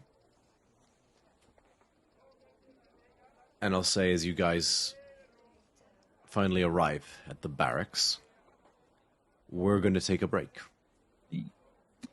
Let's aim for 5 to 9 GMT, or 10 minutes from now, and thank you to the lovely audience. We'll be back then, and we'll resume our Odyssey. Don't go away. Yay. Transitioning. And we're transitioned. All right, y'all. Switching back to the main, and you enter and you come up to the barracks area, and you're greeted by various cohorts of soldiers in the process of training, running drills, and the like. And many of them acknowledge you, Xanthia. A few of the Tritons eye the shiny new weapon you're carrying, They don't know its significance, but it's like seeing someone with a new Jaguar or something like that. It's like, all right, I see you. He's got a Jag. And you enter the barracks, and weaving in and out of the different, mess halls and the like, are taken ultimately to Molpadia's office.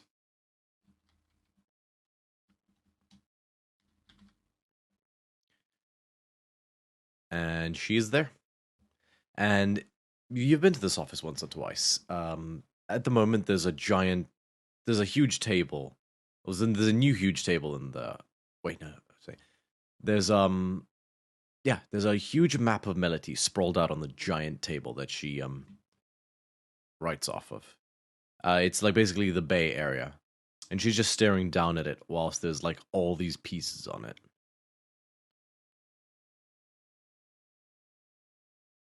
And she looks up. You got my message.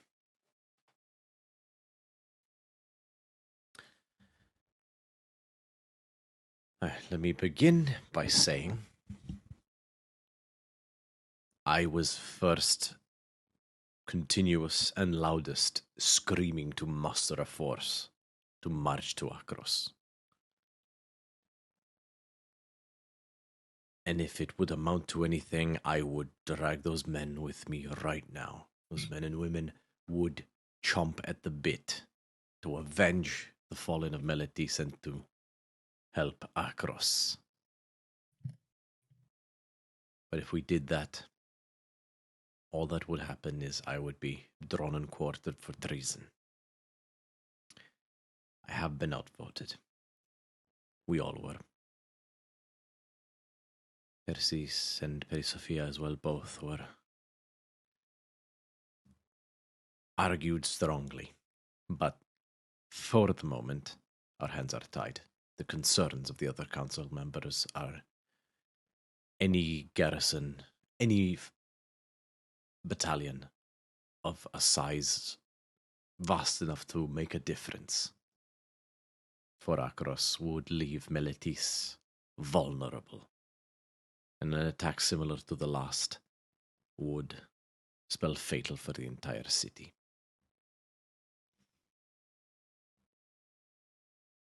So for the moment, we're in a predicament. Just to explain and provide context. That being said, don't think I'm not actively trying to persuade my fellow council members and look for other ways to help. The fact of the matter is, for the moment, what you must understand is Akros being beaten back and set to siege scared the shit out of a lot of people. That Akros's might militarily on the land is second to none. It is legendary. So, when you hear that the bad guys took out the big gun quickly, that gives people cause for concern. And as it stands, they want to see that there is a more concrete plan, a chance at assured victory. But as well, there are those in the council who are narrow-minded and don't understand that an attack on one city-state is an attack on us all, and the best thing we can do is to reinforce Akros, and they wish to only think of Meletis, and I am trying very hard to assuade them otherwise, but it's an ongoing process. I'm not giving up,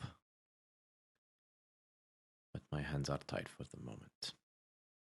However, Bakios, something's been bugging me. Take a look at this. She points to the map to you. You have some military experience, she says facetiously. Some. This is Meletis, and these are our defenses. These, and she sort of just points to different roads and stuff like that. Based on reports and accountings, the yellow tokens are returned. And the grey tokens are reanimated corpses, zombies, and the like that served under them. What does that look like to you? And what exactly do I see on this map? The ratio of yellow tokens to grey tokens is 10-1 for the grey tokens. Seems as if what we have here is a lot of monkeys and a few organ grinders. Exactly. Kill the organ grinders, kill the monkeys. A fair assessment, but let me ask you this. If you were defending a village from me, and I came at you with 10 men and 100 straw puppets, what would that look like to you? a fucking nightmare. But a big it looks like a cloak and no, a big distraction. Exactly. Throw a lot of pomp and pomposity everywhere, where the real threat is actually not really being seen. Those bastards. So I ask you something. Why would as far as we know, all-powerful, endless horde of returned need a distraction?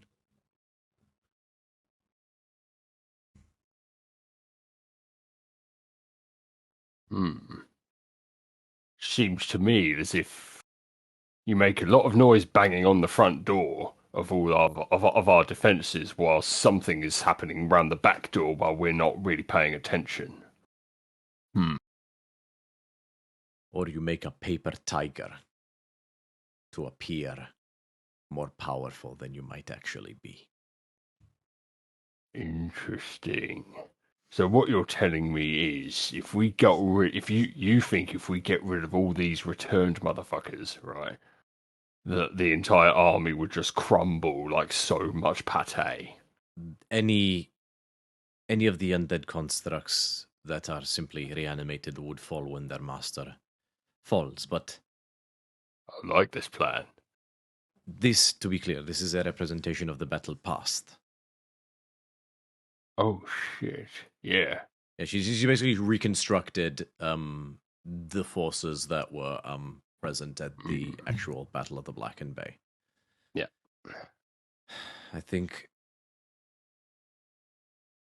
they threw something big at us, hoping we would mistake it for only a taste of something far more dangerous. Timaret, from what has been gathered, is many things, but he's not a mindless beast or monster. He has a mind for tactics.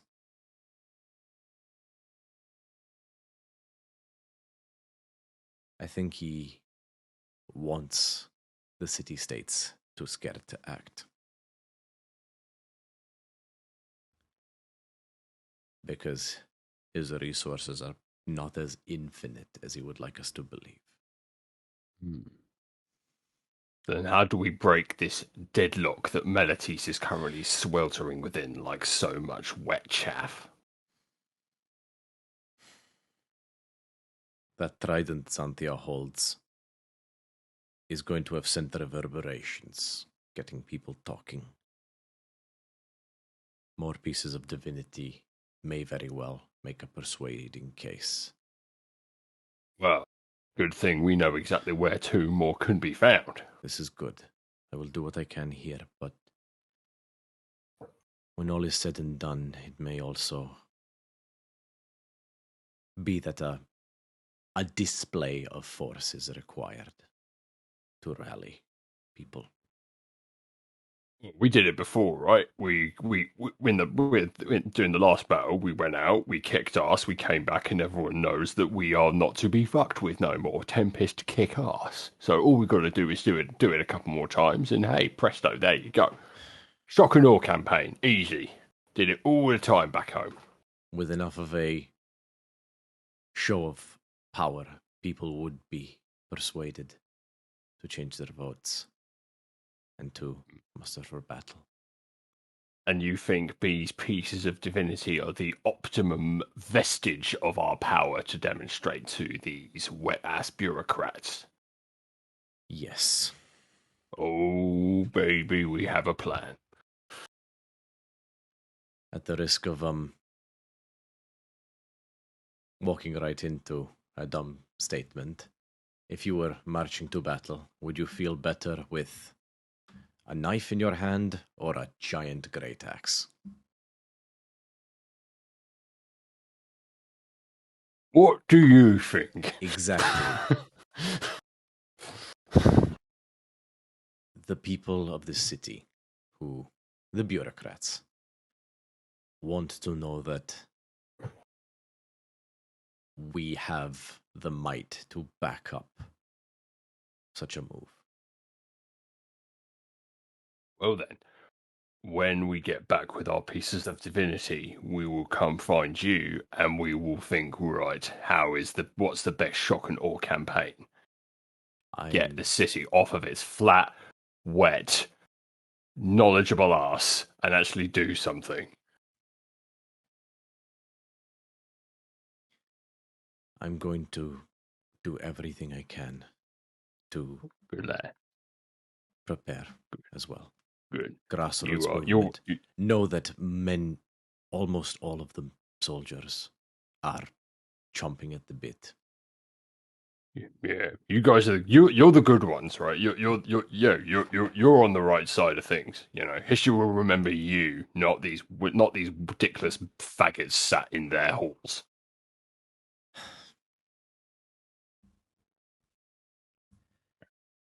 The price we sometimes pay for the freedom to make all voice our opinions. Unfortunately, that is true. Freedom of speech means you have the freedom to be a dumbass. But the one thing you can say for democracy is all other forms of governance are worse. Fine, right? Yeah, well, now's not the time to get into debates of philosophy and politics. Now's the time for action, and we have got a ship bound, ready to go tomorrow. I say, let's fucking go. I like this plan. Go with power and know that we will be awaiting your return. Oh, we'll be back, and we'll be coming with the cavalry, proverbially speaking, of course. Lyra.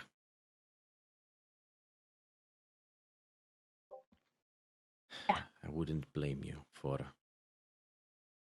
holding some animosity towards my colleagues especially, and myself as well. I do not expect you to soften that. I understand I have failed you in some respect, but I want you to know, as long as there is a breath in my body, I'm not going to give up on helping you make things right. I will put my hand on her arm or whatever and just go, it's not your fault. I knew you were on our side. But you know, Akros is made on anger issues. What makes you say that? Oh, I don't know, Buckius. That was a funny joke. I've marched with your countrymen more than once. I know all too well. Good luck, all of you. And before we leave, can I have a moment alone with her? Yeah, she's sure. in the room by herself, right? Yeah. Yeah, you can linger as everybody else makes their way out. I have a couple questions for you before we go. I appreciate everything that you've done. Yes, Bithynia. My apologies. Just tosses her curly black hair just out of her face. Yes. Thank you again for hosting us on short notice or no notice earlier today. I appreciate that greatly. I just had two questions for you. Connected to Glaceon, can you tell me how strong our connection is with them? They're a vital trading partner. The same can be said for many of the city-states on the peninsula. But they are one of, if not the second largest polis or city-states upon the peninsula. So it is only natural that we would have some degree of special relationship. We trade with them frequently, and they are regularly in attendance at various functions, and they are a strong ally. And how kindly, given the recent circumstances, I was just curious, and she will be nervous if she says this. How likely do you think they would be to be in favor of or have an opinion of a marriage proposal to an oracle from someone who lives here in Melites who might be me. I didn't know it was like that. Good for you. I don't know if it is, but it could be. It might be. Well, good. I'm happy for you. On its own, I see no problem. That I cannot see them having any problem with it. I imagine there might be certain conditions. I don't think they would agree to Zoe immigrating to Melitis. I believe you may have to live in Glossion if you wish to be with her or live with her. And if there happened to be a neutral fort outside of Melitis? She smiles. There is a lot that neutral territory can do, Bithynia, but it is less than 10 miles from the city main of Melitis. It would still be too politically loaded, and Zoe is the Oracle of Glossion. She is expected to remain in and serve Glossion. She cannot do so effectively from a fort outside of Melitis. That is something I don't think will be able to be changed.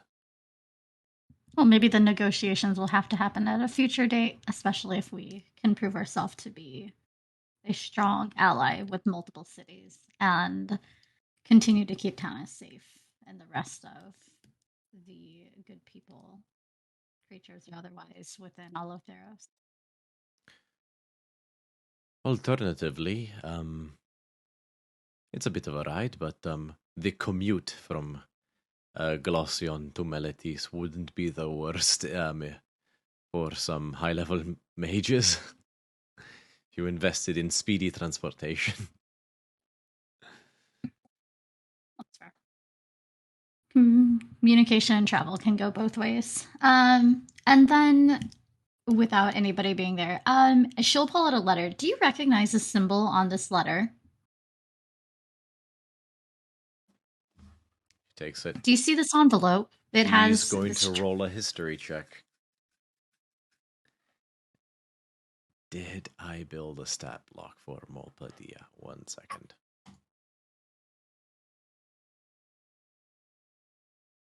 Yes, I did.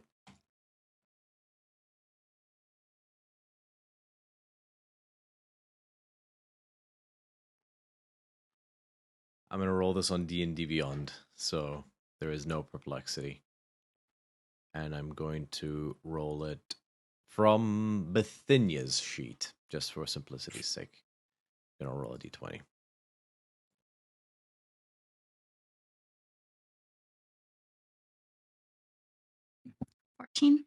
That is 17 in total. I need to think about this for a second.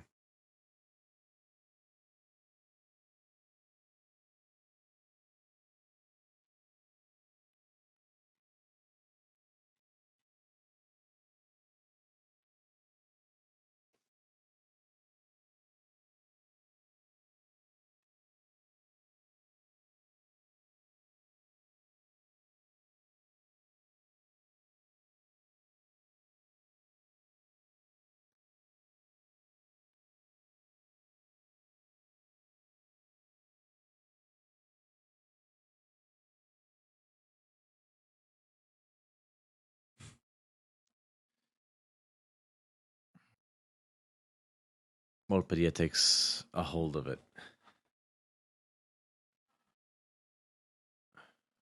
Where did you get this?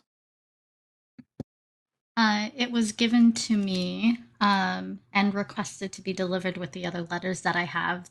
But on second insight, I realized they didn't actually know who it was addressed to Dragon. And I realized that the seal is maybe not necessarily for one person, but the organization. But I don't know who they are, and I didn't have time to go back to the Dacatia to look it up. So, sending letters for people is quite normal. I love sending letters and writing, but I wanted to make sure that this letter was given to that person. It's very important to this person that gave it to me. It's important that it arrives, and I wanted to make sure that it was delivered if it needed to be. But should it be? I don't know. I do not know the symbol, but I have seen it before. Where have you seen it? A few years ago, a marble quarry based on a small islet not far from the mainland, near Meletis, was set upon.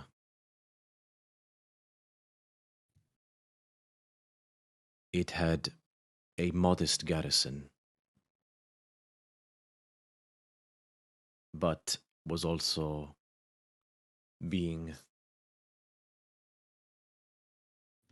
the noble in charge who had set out on this mining expedition had brought a powerful archmage with him. And I believe from what that archmage reported, they did not expect the heavy resistance that was provided by his magics. Nonetheless, they killed multiple guards of the quarry before being beaten back.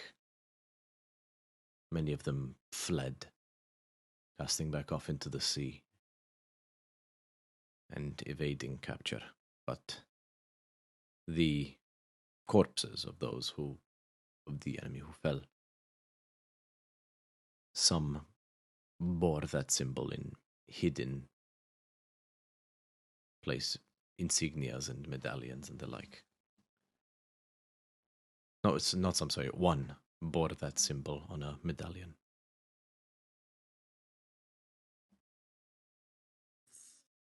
The Archmage bore that symbol, or no, the one of the attackers who was slain by the Archmage. So the person who wore it, they weren't good, or they were good, or they were one of the attackers who attacked the marble quarry.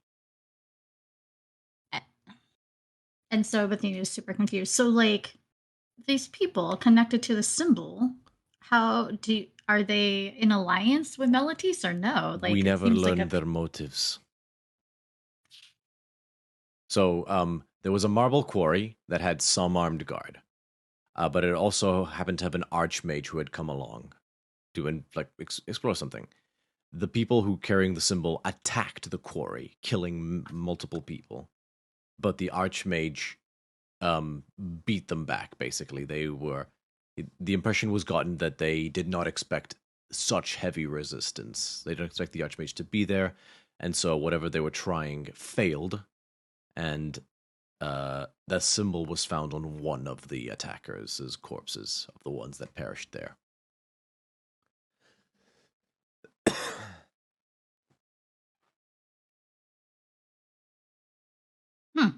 That's curious.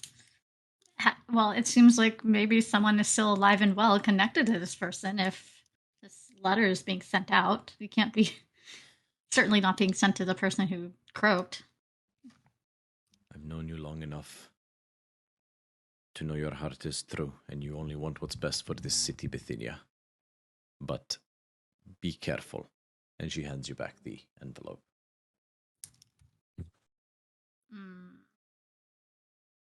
So I am feeling resigned to send this letter because I don't have to, but I don't have enough information to know if it is helpful or not. I don't want it to be perish, but to be our demise to have it sent out. But given the person who sent it has had some funky things going on with them, to say the least, and so I am at an impasse for whether or not to trust them. Not to say that they bring ill will, but they definitely don't remember when they do.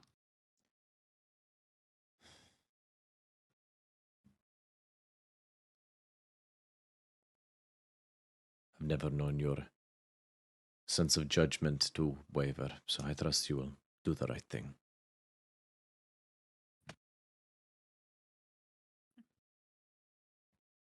Okay, thank you. Well, and I guess I've learned some things. I have some things to follow up on. And then I guess that is all for me. Thank you again.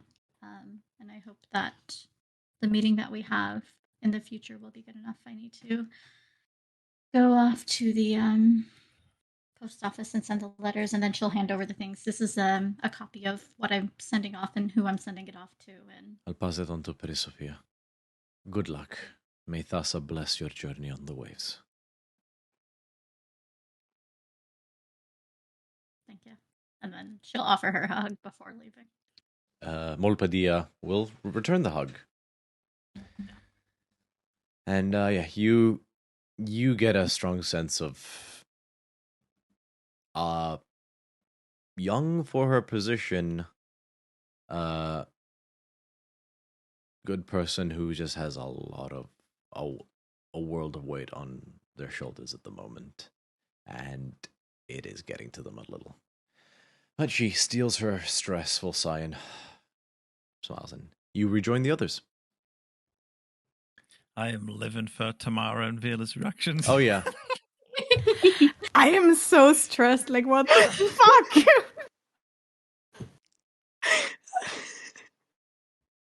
Sam, you thought that 20 was going to stop me.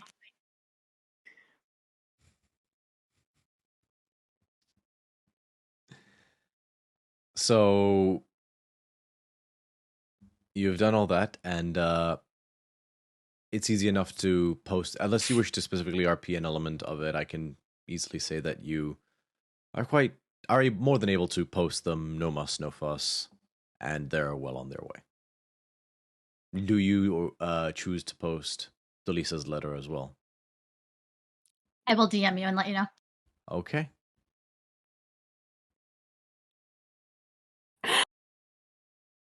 Man, Rebecca woke up today and chose violence, and I'm here for it.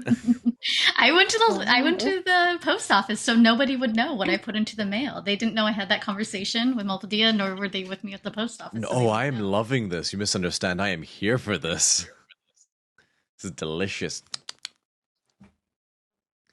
Oh, I'm so stressed. Okay. Do you guys wish to do anything else, or do you plan to set sail today specifically? What is the game plan now? As you return, What press time the docks. is it approximately? At this point, it's like afternoon.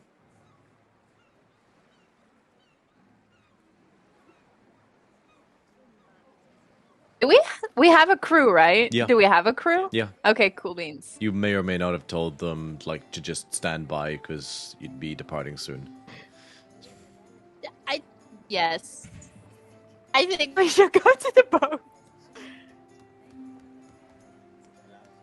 All right, you relight upon the docks, and sure enough, the crew.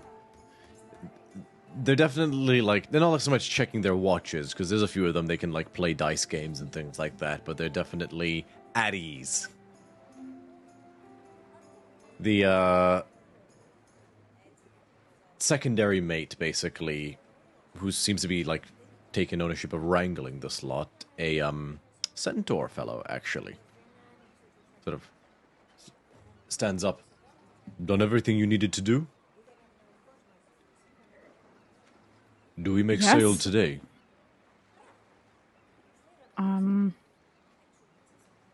I think so, yeah. We still have a few good hours ahead of us, so... Very well. What is our destination? Well... Infinity and beyond. Just a quick question, because my notes from the end of last session are not great. What's the name of the town again that Calliope is staying in again? Neolanton. Yeah. You would know Neolanton is a fairly ostentatious polis, comprised of those who were able to flee Olanton, which out of character, is a facsimile of Atlantis. But when it sank beneath the waves, the survivors came to shore and built Neolanton, and have ever since tried to reclaim the former glory of their once proud city-state that defied magic and wonder.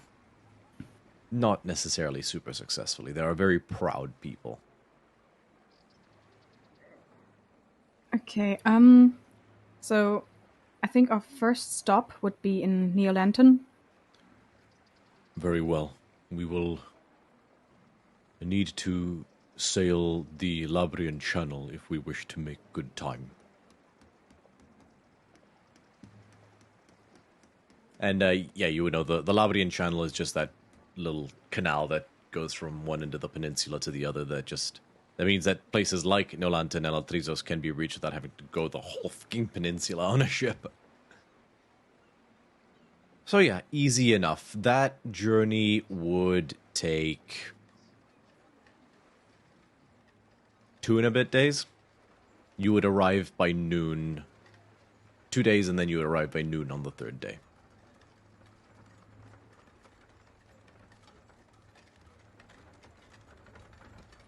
Okay.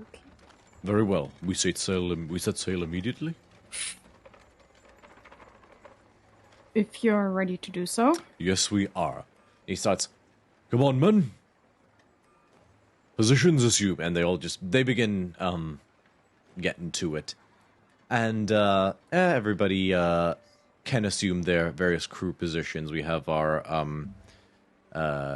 steerer, Hilira, at the keel. We have I believe... Xanthia, what was your role again? Surgeon. Surgeon? As, you begin to go, though, Xanthia, you feel a thrum. Okay. From where? You feel from Atmos. Mm-hmm. It's like a pulling sensation. Slightly. Like, it's not... Mm-hmm. You swear the weapon's nudging you. Okay, I take it out and hold it and look at it kind of expectantly. Like, It feels like... If you ever feel like a weak magnetic tug kind of thing, like that level of like a gentle, like, pull towards the water. okay, I stand by the... whatever the little... I don't know... balcony thingy is. Yeah. I don't know anything about boats. The pier. Yeah. You see... The pull gets stronger as you get closer. And you look down at the water and you swear you start to see steam rise ever so slightly, just from the spot in front of you. Okay, that's interesting. I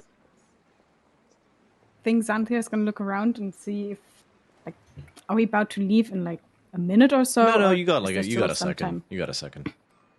Okay, she's just gonna jump right into the water. Okay. And it's hot. And it gets hotter. And it begins to, you swear, it starts to boil around you in an area, but it doesn't hurt your skin. It's strange. It gets like, for as far as what you feel, it's akin to like touching a hot cup of tea. Until all of a sudden, there's a geyser of steam erupts out of the water, and you guys watch as Xanthia is sort of sent soaring into the air for but a moment before her eyes glow white. Or sort of glow like a scalding. Like a steam color. And she levitates slowly to the ground. And you hear Xanthia.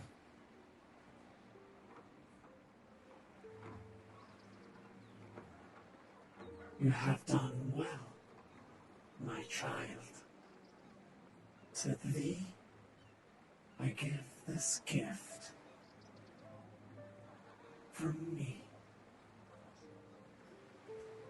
And me. Walk with water and fire.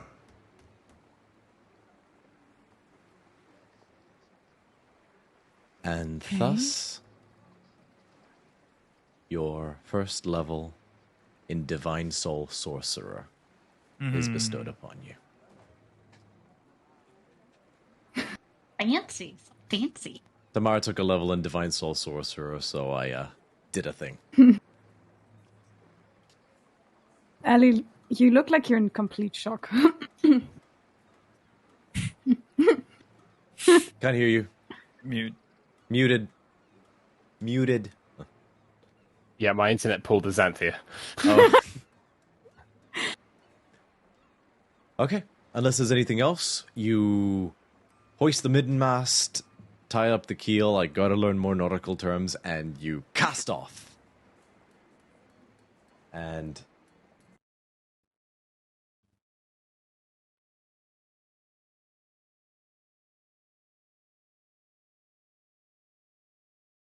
mind.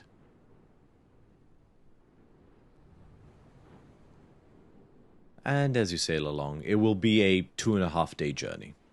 Does anybody wish to do anything during this time? Yeah. Oh, you can go first, Lou. No, you No, can. we'll go with you first, Elira. Oh, tits. Okay. Can I? Unless you don't on want the first... to. I don't know. It's gonna be so stupid. No, go for it. I'll go first. On the first night, I will go and find Bacchios. He found the ricotta from last time. Bacchios. Hi, Helera. Hi. So, I have an idea. You want to try something with me? Sure. Okay. Is anyone around us right now? I'm going to assume Botch is... Botch, where would you be at any one time? You're first mate, right? First mate. So I'll you probably would be on the main deck at this point. You'd be on the main deck. There's a sort of like a little section where the keel is. So, Helena, you're steering the ship and you suddenly say this to Botch. Unless someone else was taking over. Yeah, so yeah, Bithynia, you're like checking your navigational charts. Helena, you're manning the keel, Botch, you're barking orders. Dolisa, you would need to be in the galley, providing rhythm for the oars with either a drum or certainly musician. And Amalia is working her lats with a set of oars. I think Xanthia would be relatively close to Bacchios because the last time they were on a boat, he was really mean to some people on the boat, and she wants to make sure that he doesn't do that again. I feel like you call it mean, I call it affirmative management. Okay. I feel like Xanthia would also be caught more than once striking poses with the trident overlooking the sea. like a gym bro in front of a mirror, just like flexing. Like, you okay, Xanthia? Yeah, nothing. Yeah, Xanthia. Very cool. Continue, yeah. Bithynia, can you take over for just a second, please? Of course I can. I'd be happy Okay.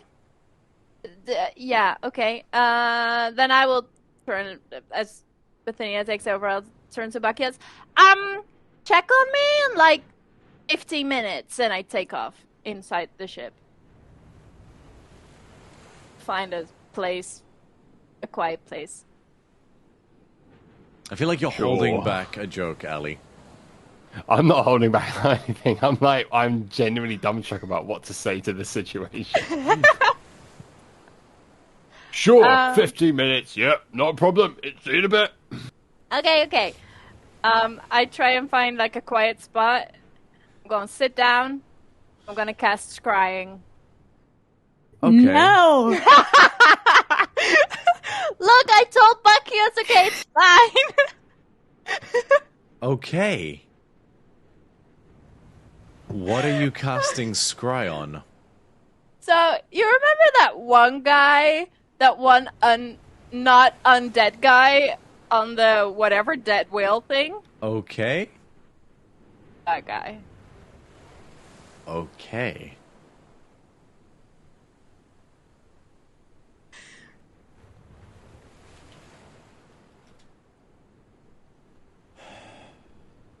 This is...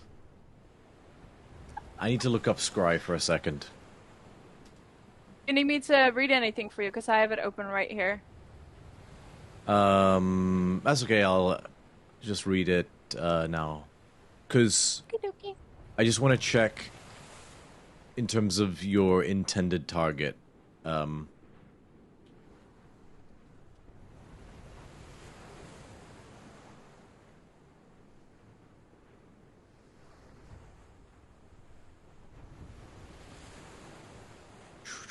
Sorry, talk amongst yourselves. Now might be an excellent time to use your Amazon Prime subscription to the channel. Why not also join our Discord? You can become a member of the Hoplites, engage in cool memes, and also hang out and chat with us in the middle of game.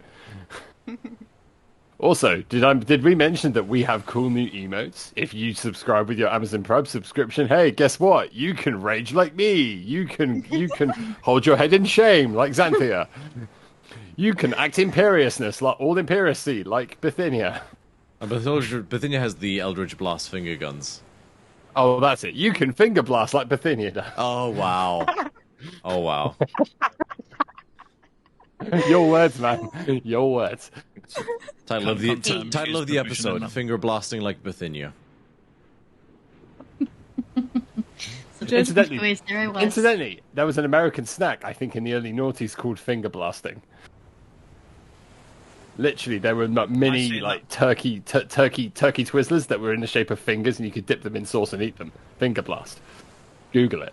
I'm not making that shit up. I believe you. I've seen the commercial for it. But you guys have a place called Poundland. I feel like yeah, that's true. Although the kind of people that would have sex in there are not the kind of people that I would ever want to associate with. You know, you're talking about the Jeremy Kyle level of society. Or the Jerry Springer level of society. Yes. I'm going to make a ruling. Okay. You go to release the spell, concentrating on the architect, his name, remembering his face. And the spell fails. You don't even, like, there isn't any, like, resistance on the other end. You don't sense that. It's the magic... I'll say this. You get the magical equivalent of no search results found. Okay.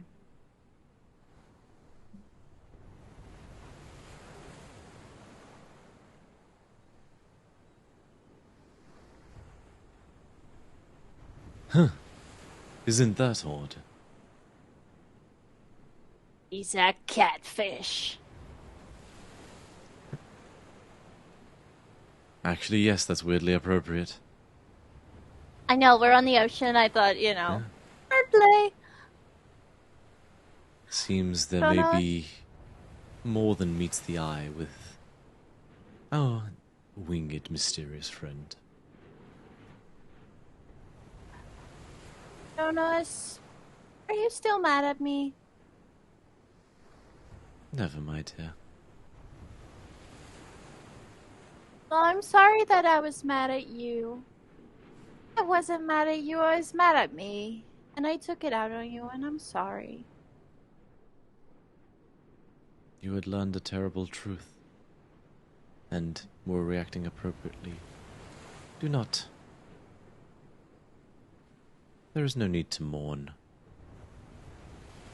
what transpired in a moment of grief and anger. You are allowed to feel these things. It is easy to forget that we're told from the moment we're born that It is wrong to feel sadness and anger, and we must stop at all costs. And he holds a finger under your chin. A little of you. You deserved, and do deserve, to give yourself the time to feel better on your own terms. What is said in a moment of anguish can always be brushed off. I'm just glad you're feeling better. Can we talk more again? Because we talked a lot more, and now we didn't really talk anymore, and I really miss you. I miss you too. I apologize that I've been a bit silent as of late. I can breach many places, but my uncle's temple is not one of them. Yeah, he's a weird fellow. Oh yes. Very troubled individual, hard done by some of the other gods more than once. And prone to, you may relate, prone to throes of passion and acting on impulse as opposed to being entirely calculative. But he's not an agent of evil. He is merely an agent of creation, of creativity, of change. He can have outbursts of anger and destruction, but other times he can fashion mighty artifacts for the gods, or give mankind the gift of bronze and iron. The important Do you thing... have one? What? A piece of divinity. We're looking for all of them, but I haven't found anything about yours. Oh. Oh, yes. He basically pulls out his rod, his scepter, which has sparrow wings at the end of it. And sort of these coiled, like, cast shapes of wind that go down that sort of spiral section. It's similar to the Staff of Hermes in some ways, but sort of more like wind and sparrow wings type of deal. Yes, this is Ikrixi.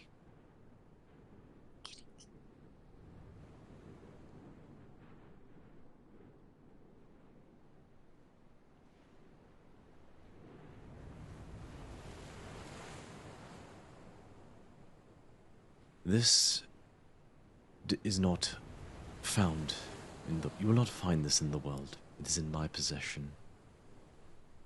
This will have to be earned. And I do not simply mean that in a condescending way. To bestow a piece of divinity upon a mortal is no simple matter. The mortal must encompass the domain of that piece of divinity. Otherwise, it may destroy them.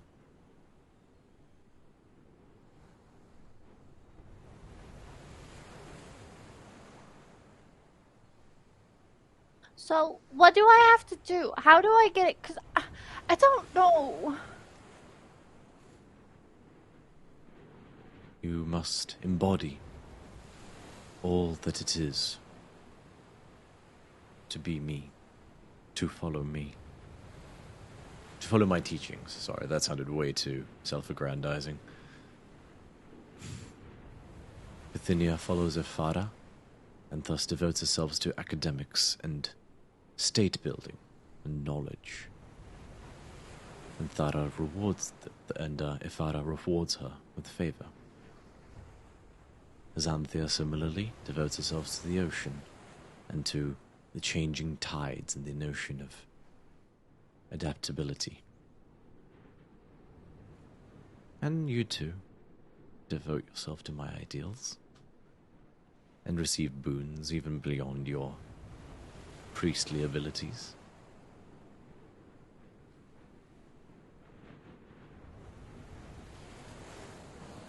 if you can embody the very essence of being a disciple of mine, that will make you ready to earn Ekrixi. Okay. Does that make sense, Virla? I don't know. I'm just glad to have my friend back again.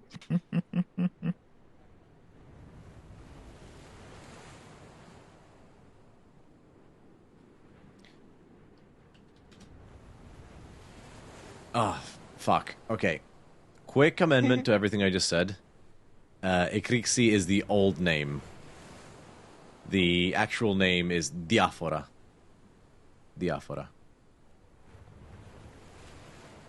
Spelled like this. I'm gonna post it in the council chat. Yeah. The scepter is called Diaphora. Scepter of Bronos. I just got a look from Violet.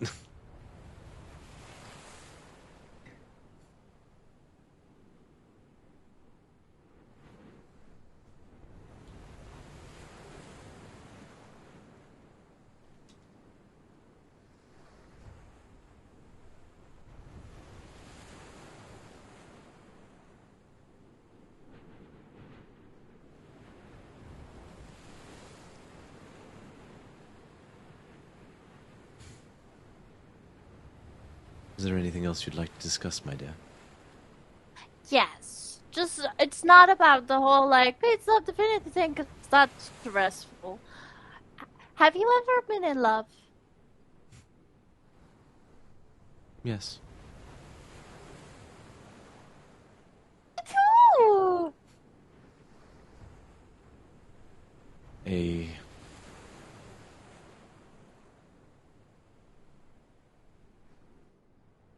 mortal woman.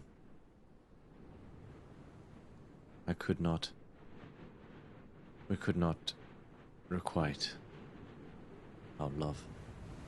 I had traveled the world as a mortal man in disguise for a time, to see how they might treat one less fortunate than them. Mixed bag, as you know. But, she was always kind to me, took me in, allowed me to work to earn my keep, and always wore her smile on her face, even in the hardest of times. I grew to love her for her indomitable spirit and indomitable generosity, kindness, and mirth. She was always happy, and she always found a reason to be, and I envied that of her.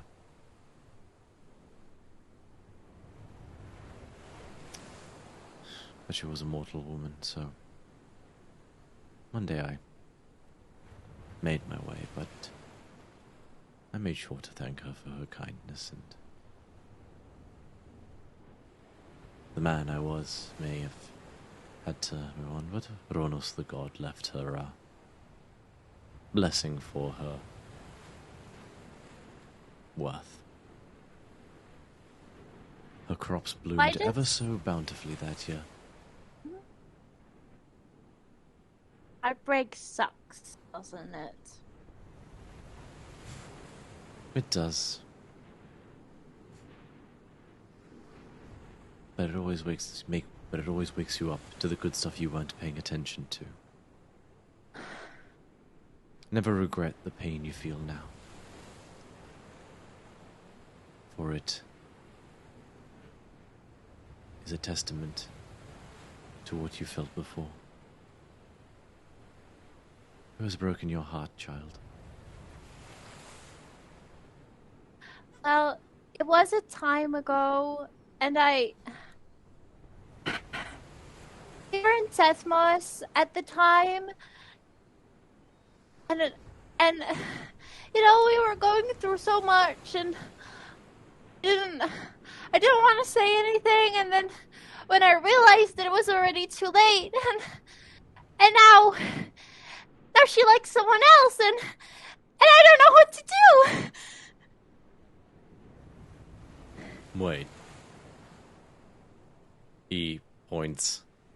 Amalia? Shh! You can't tell because I did a thing, and then now Delissa and Amalia, and like I just want her to be happy, and like I'm not going to do anything. I swear. It was in Tesmos, and it felt like the wrong time because her dad died.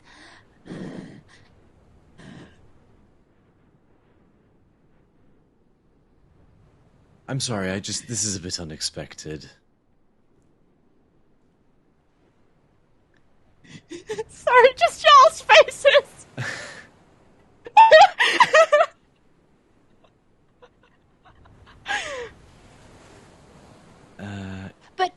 But now she likes Delessa, and that's fine because Delessa is really pretty, and she knows when to stop talking, and I don't, and it's fine. He grabs you by the arms, and you would never know this because he's doing this with like divine powers without you noticing, but he's saying to someone else that he owes them 5 drachmi. What? He wouldn't have bet on this course of events.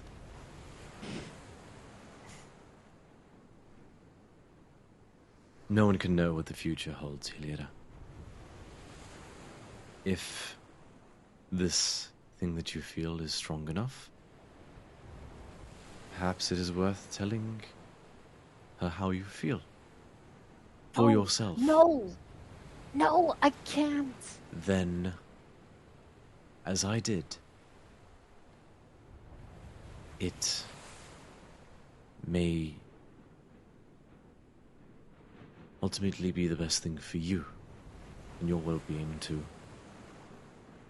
forget about it. To let go. Exactly. But that is only a choice you can make, Hilira. Only you know how strong what you feel is. For some, it is the best course of action to move on and not dwell on what could have been, lest it blind them to what could be. But for some, they know that they mustn't give up because what they feel is too great to give up. And they pursue, and it pays off, and they live happily ever after. Only you can know which is the right course of action for you. Ask yourself. How strong is what you feel? Is it in your heart? Is what is in your heart as bright and hot after it is tempered by your head? Because despite the strength of what we may feel here, it must be able to burn as bright out into the world, and circumstances do not always permit that. And that can be sad. But that is life. And perhaps the ability to let go allows us to move forward and find something perhaps even better. Or perhaps not. And it can be devastating equally either way to try to let go, but only to discover that you cannot, and now it is too late. Or inversely, to hold on too tight and cause a schism and lose everything. I cannot tell you the right answer, Hilira. All I can tell you is that either way, honesty and open communication is the best way forward. So whether you ultimately say it in relief and exodus or in fervor and hope, I would say it eventually. I did say it. She just didn't get the meaning. Was she shit-faced at the time? Because you can't really lay that at her feet.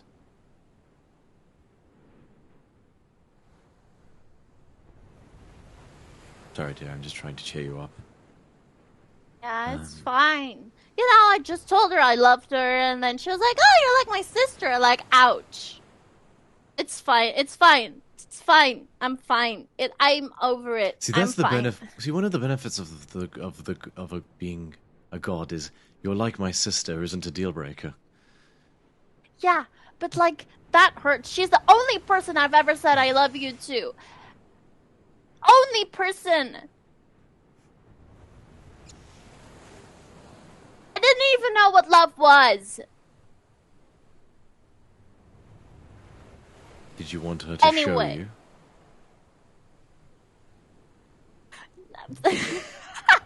Sorry. I don't want to know. know what love is. I don't know. Well, I don't know. I just needed to talk to somebody about it, and like I was like, oh, maybe I'll talk to Delessa about it, but like that's awkward. And that's important, and it is a first step. You must get it out into the open, at least for yourself, and you have. Remember this as well. There is nothing so hot and bright in a moment that cannot benefit from a night's rest. You have all the time in the world, my dear. Ponder it. Perhaps you will find the answer, but I've no doubt you'll find the answer in time. The worst thing you can do is make a rash decision.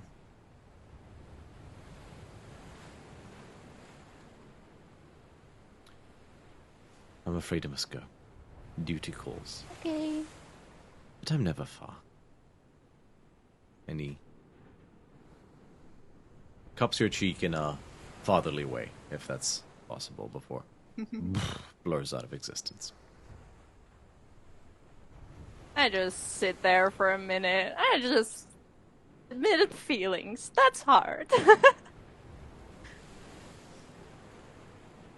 Very well, Delisa. What did you want to do over the 2 days?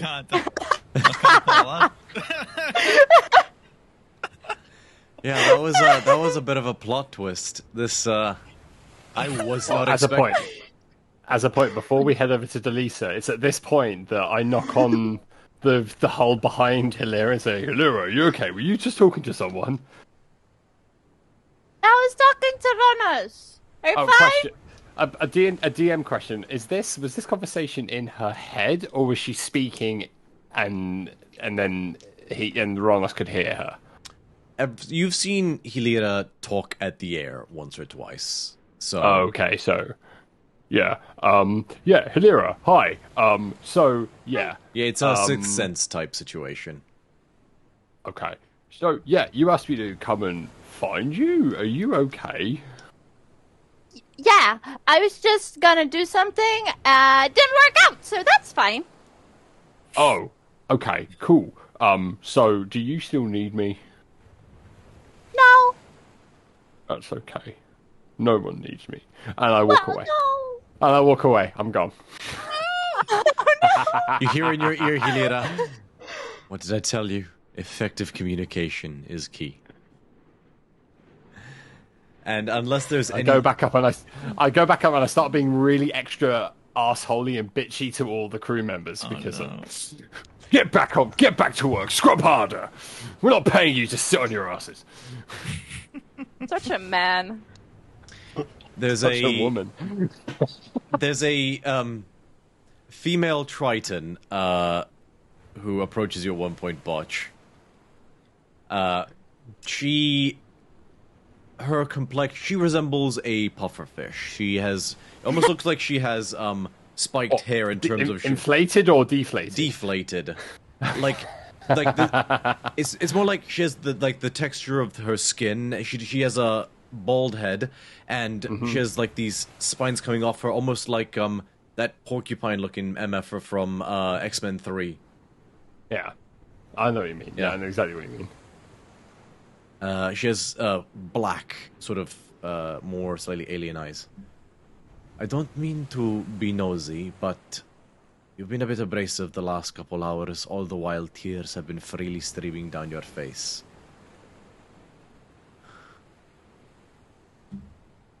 I don't mean to be abrasive, but get back to work. Yes. It's fine. Just We're not paying you for your conversation. Last I checked, I was paying, so... She says to you, Xanthia, he's fine. Just like my little boy when he gets a bit tired. I understand. I'm sure it will a bit. And she goes back to work. Xanthia will walk over to Bacchus and just hand him like a bottle of beer. Like, you look thirsty. Thank you, Xanthia. And I start sucking it down. It is a fairly pleasant, sweet mead. So there wouldn't be lagers or sort of like wheat beer, but there is mead as a... Yeah. At what point of the day is this, by the way? This would be... So this was over the course of 2 days. 2.5... Okay. 2 1/3 days, so it could have been whenever. Cool. All right, cool. So yeah, I'm going and I'm just sucking down on this beer, sort of looking out across the stern to the wake of the ship. Yeah. Easy enough. You guys are just... Oh, sorry, go ahead. Yeah, no, I'm just keeping myself to myself now. I'm pissed off. Yeah, are you seriously not gonna like run up at any point and clarify? All right. I probably would. Okay. Would you? I would. I don't like you being mad at me. I could never be mad at you, my lady. Because we talked about you calling me lady. It's not nice. I'm only trying to observe the etiquette of somebody from a higher house. Just stop. Stop calling me lady. We talked about this. Okay. My lady. Oh, you've really done it now. What am I gonna do? You know what? I will telepathically talk in your brain and go, Bacchus, stop it! Oh shit, you can do that now. Oh shit, you can do that now? Oh shit, you can do that now? You can respond to me telepathically, but I can talk to you. Oh shit! We've just given the gate to the kingdom to somebody with a mental immaturity. You took a reflavored blessing for your level up. So did she? Oh yeah! I can't wait to bust that bad boy out. But there's nothing that I can do to protect against this. No. Okay, I'm sorry. Hilira, you do swear that your telepathic voice has an echo when you use it on Botch's mind. It's a joke about empty head. Yeah. Sorry. And on that note, I'll say that again, a couple days passed by relatively straightforwardly, and by lunchtime on the third day. There was still something I wanted to do. Oh, right. Sorry, I wasn't... when you said no, I wasn't sure if that was... Oh, no, that was just me making a joke. Sorry. All right, who wishes to do what? I was just waiting for my turn. Sorry, go ahead, Rebecca. Oh, wait, can I not go? Okay, Okay, do you both still wish to do something? Yeah. Yeah, I was going to talk to Hilera when she came back, because I'm guessing she was going to return to the helm after that RP. Okay, we'll do that, and then we'll skip forward like 2 days... So, I didn't establish exactly a specific moment all this would happen. So if it's right after Hilira returns to the helm, we'll say that happens on the first day or is in the first full day. And it's about evening at this point. So we'll do that because it's all chronologically linked, and then we can do your thing, Dolisa. Unless Dolisa is what you're doing, like, simultaneously while those two were doing something? No, it doesn't have to be.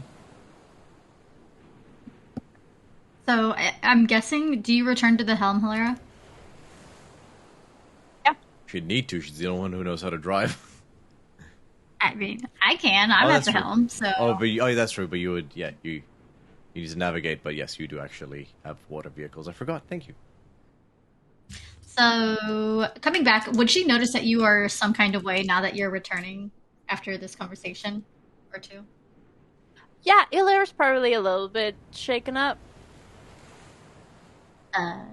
So nothing really has been interesting up here. Weather seems to be normal. The ship seems to be great. Port, starboard, anything. Any questions for me before you take back over? No. Do you want to share anything? No, I've just, you seem, like you're in some kind of way coming back here. Did you have anything interesting pop up when you were away from the helm? Well, I was trying. I'll look if... Where's Cynthia? Are you, like, near Bithynia and I? He's doing a George Washington pose with the trident off the bow, holding it aloft. No, I'm kidding. No. I think you're muted? Oh, yeah. Yeah, I think I'm hanging out somewhat near Barkios, so I'm also on deck, but probably not right next to you. Just making sure Xanthia can't hear us. I tried to scry on that one, like, mini guy when we were on, like, the I don't remember what it was. Flotilla. Big thing, flotilla thing. It didn't really work, so I think he might not have presented himself as he was. He might have been disguised. Oh, that's quite suspicious. And how was Renos? How was that? It was alright. I don't think I told you guys, but Ronas and I had a fight. Recently? Or just now? No, that was like a few weeks ago. I just didn't tell any of you guys because I was a little bit ashamed about the fight. Well, I'm sure they will forgive you. If you already spoke to them again today, I'm guessing things have been smoothed over. Yeah. So, did you get the answers that you wanted from them when you spoke with them this evening? I think some things I didn't really want to hear, but that's fine. What was it about it that you didn't want to hear? Just a lot of feeling stuff. They're overrated, anyways. Exactly! Like, in Akros, like, feelings are not really a thing.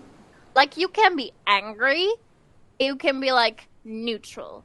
That's You're about not the feelings orcs. you can have. My head, we are. Mood. I agree. I apologize. Thank Continue. You, Ellie.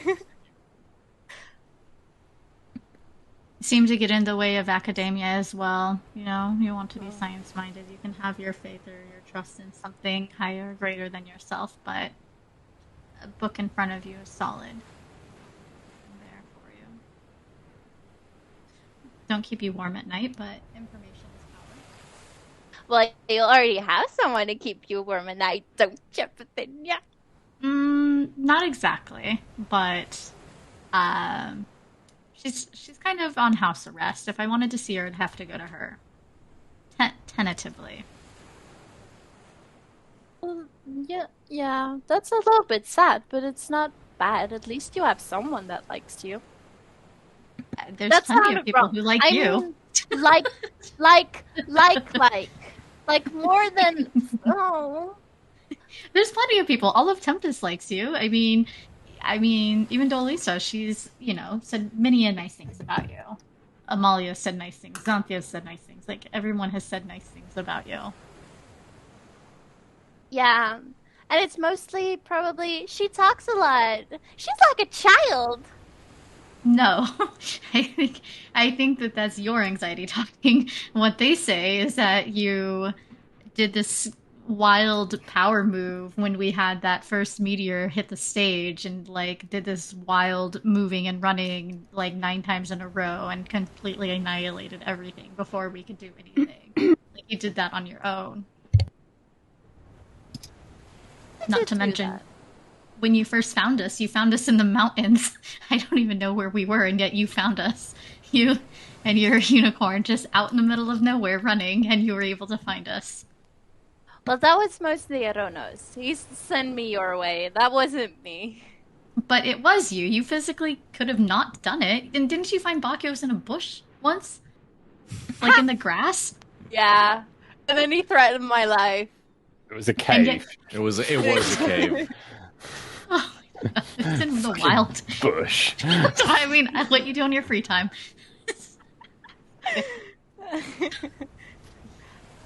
So, you found multiple people in Tempest.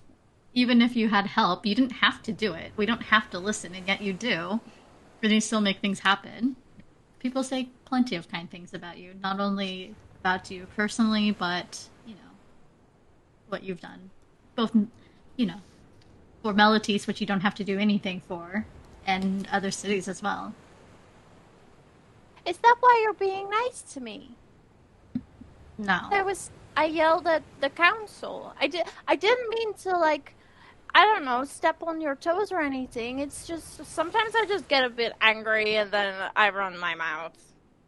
No, I'm happy to speak with them at any given time, and also filled with fear because I don't want to say the wrong thing. So I'd prefer someone else say it. Whether it's the right or wrong thing is up to them, but it's not me doing it. So by all means, you said what needed to be said, and they heard you. So bravo for that.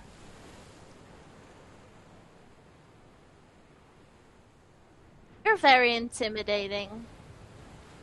Okay, and I just take the keel. Start doing my thing. Well, I don't know. I think that you have a valid point about Akros and Melitis' connection to them, and I hope that by the time that we return, they are more amenable to hearing out, especially from you and Bakos, who both have more intimate knowledge about Akros than they ever can, because they've never lived there.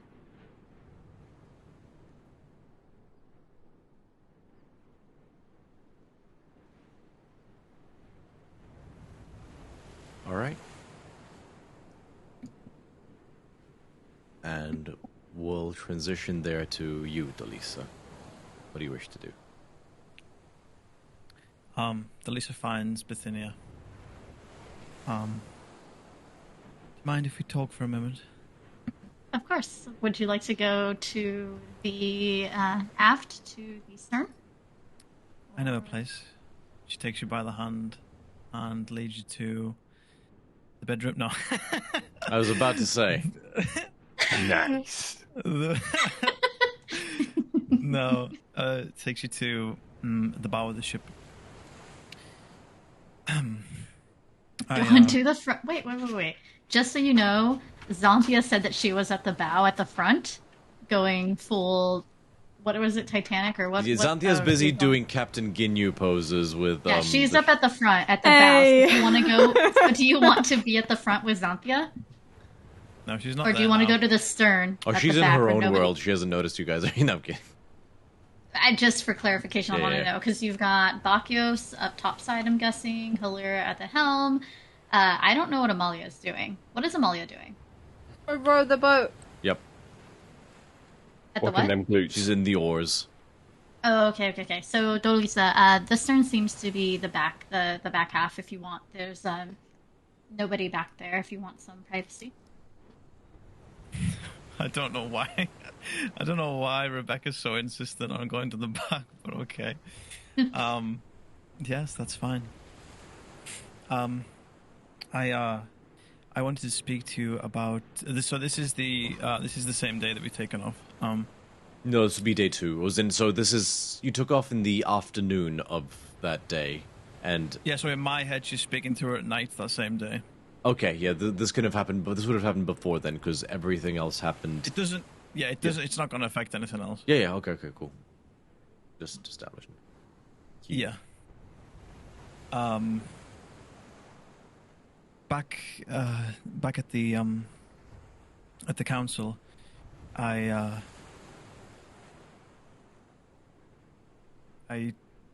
stepped in place of you. I didn't. I hope you didn't think ill of me for doing that.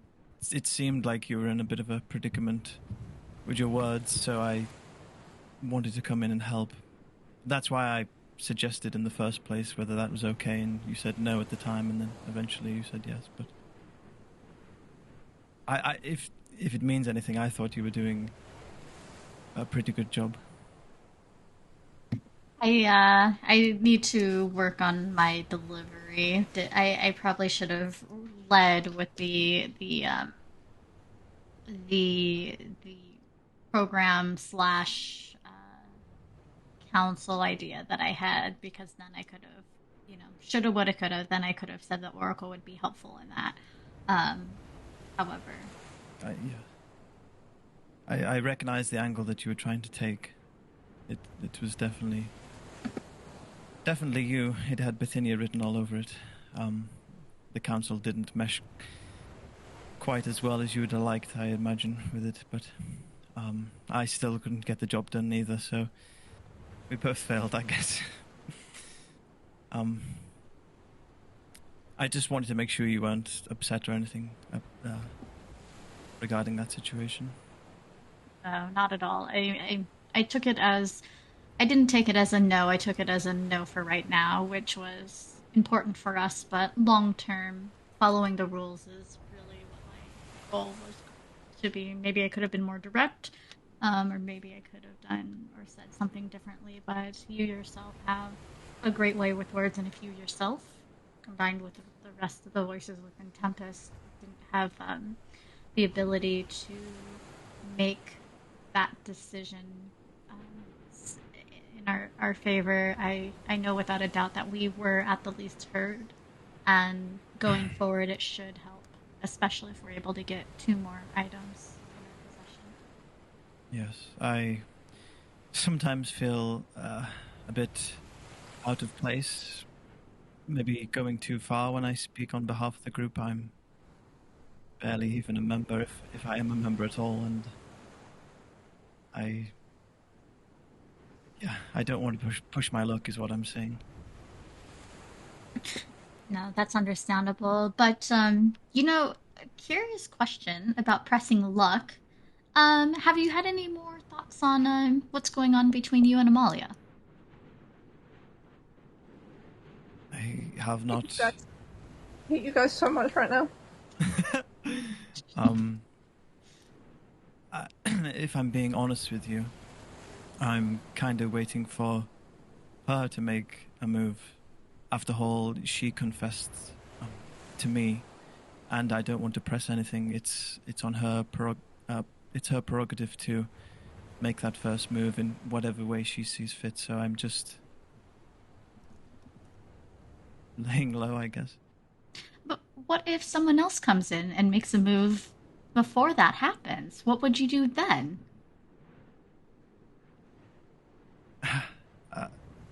As a cleric of the goddess of love, I don't think I would... This is a hard one. I don't think I would step in the way of anybody wanting to confess their feelings to Amalia. I ultimately don't have any myself towards her in that way right now. It's still new, obviously. It's fresh. And yes, I guess that would be a complicated situation, but surely something like that wouldn't rear its head, right? I don't know. She's going to put both of her hands on the side of your face and put her forehead to yours and smile like an evil grin. And what if I profess my love to you before? And this is where the polycule happens. And then she's going to just lean back and laugh. Just kidding, I'm not going to do that. But it would be funny, wouldn't it? They ran the boat aground on an island and formed a free love commune and just said to hell with the rest of the world. And then she's going to just wrap her arms. I'm sorry you put in this position, but it's kind of funny. It would be kind of funny. That would have ordinarily scared me if you hadn't said it before while intoxicated. So, yes. Yeah. I'm sure that type of, what do they call it? Love triangle wouldn't exist, would it? Well, we've got how many people on here? So we have 8. Would that make it a love, octagon? I think that's just an orgy at that point, Bithynia. Oh, it wouldn't be a first for us. No, it wouldn't. And that's where we're gonna end tonight's session. No, continue. We got one more beat to hit, but I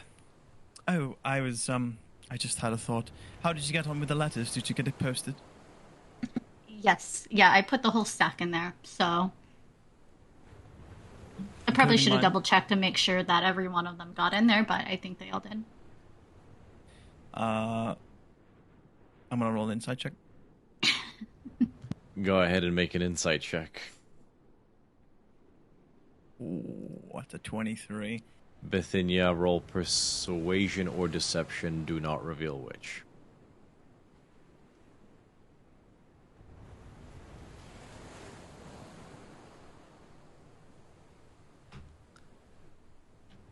What were the two options?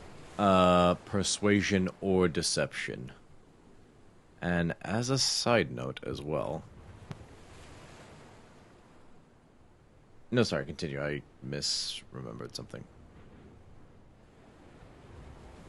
What did you roll? Am I keeping that a secret?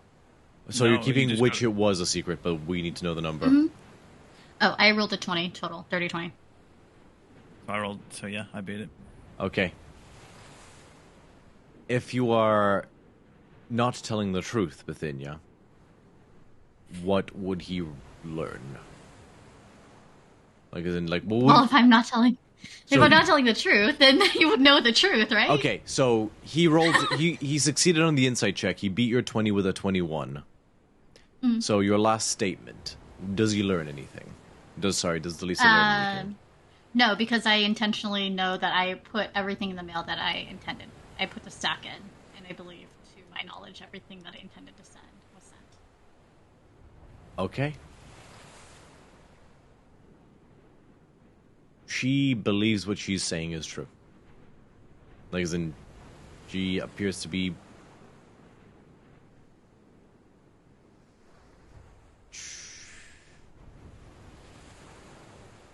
This is a tricky one.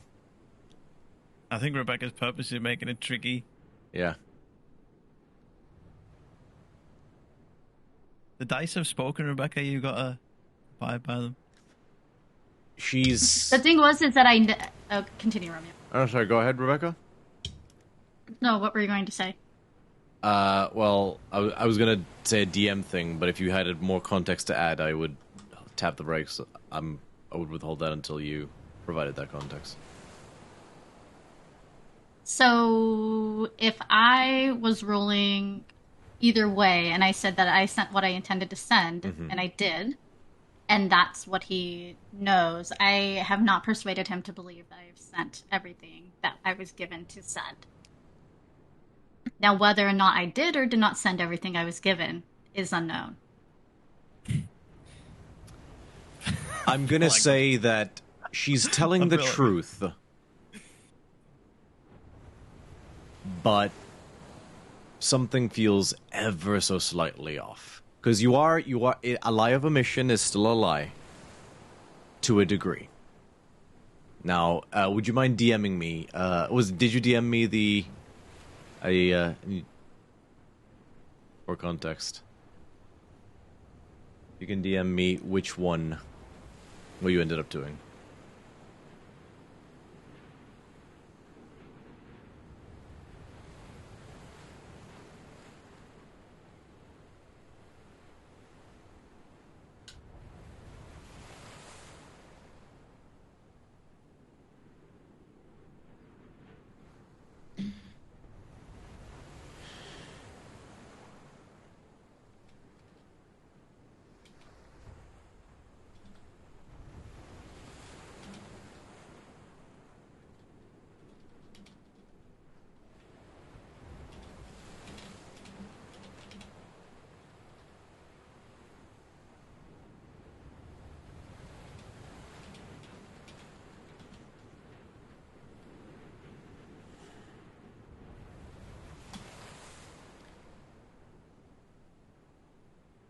She seems to be telling the truth. but I don't get any detection of any sort of lie or omission of information. You do not.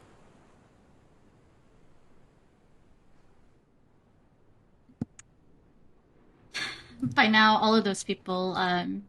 But yeah, about the letters, I had a lot that I had to send out, so my apologies. I didn't get like a return or anything for any of the letters. I probably should have. You happen to know? You said that the seal was going back to your letter. You said that the seal was from someone who was near and dear to you. Yes, you could say that. How so? They are a key figure from my past after my time at the Decatia. Curious. And did any of that happen to be on an island? No. Are you familiar with the association with that seal that was on there, or why they used it? This seems like a bit of an interrogation, Bithynia. Well, I mean, I had the letter in my possession. I mean, do you not if you trust trusted me? I trust them. I gave you that letter in the first place because I trust you wholeheartedly. I understand that. You have I been was my curious. best friend for many of years, and I love you so much. I know you wouldn't betray that trust that I have in you, right? Trust comes in many forms, and you are avoiding these questions. I've known a lot about you, and we've shared many things together, and yet you are beating around the bush on who this person is, because you're right, it was after the Decatia, and you and I bonded over all of the instances and moments that we had leading up to it, and many moments to bond while we were there, certainly. But I just don't know why or who this person is. And what I do know about one person who was connected to that symbol was less than fantastic. So I'm curious, and I'm hoping that there is some form of maybe redemption or something between the time that I'm aware of that symbol being used and this person you're associated with now, and why they would still use that symbol, given the possible negative history that's attached to that.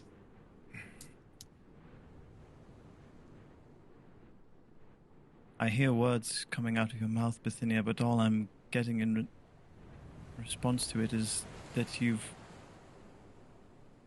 went behind my back to investigate what this means. I'm just curious. Somebody has told you a second-hand account. Is it? I don't know if it's a second-hand account. Maybe they were there. I don't know.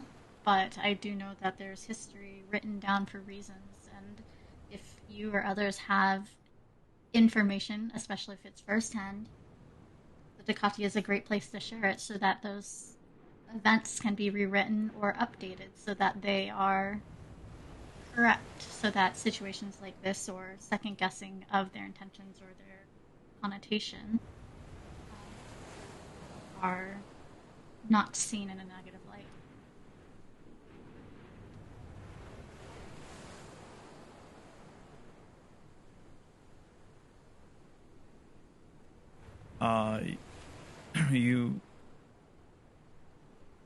You look towards Delisa, and again, I've said this a couple of times.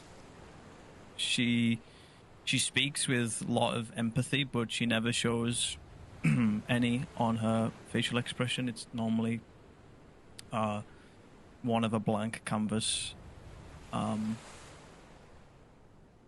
But in this moment, you do see signs of negative emotion across her face. It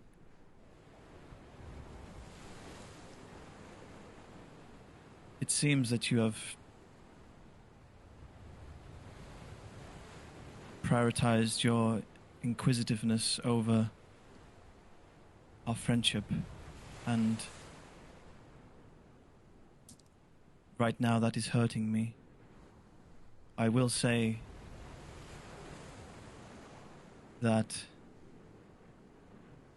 your curiosity is well placed and is probably concerned with the safety of myself and the group. However, I would never do anything to jeopardize that. And if you had a problem with delivering this letter, I would have hoped that you would have came to me in the first place and not went to somebody else. All I'll say about it is I've sworn an oath of secrecy, and unfortunately that extends to you as well. I cannot tell you any more information about this letter or the symbol upon it at this moment in time, but just know that the story surrounding it is in good faith,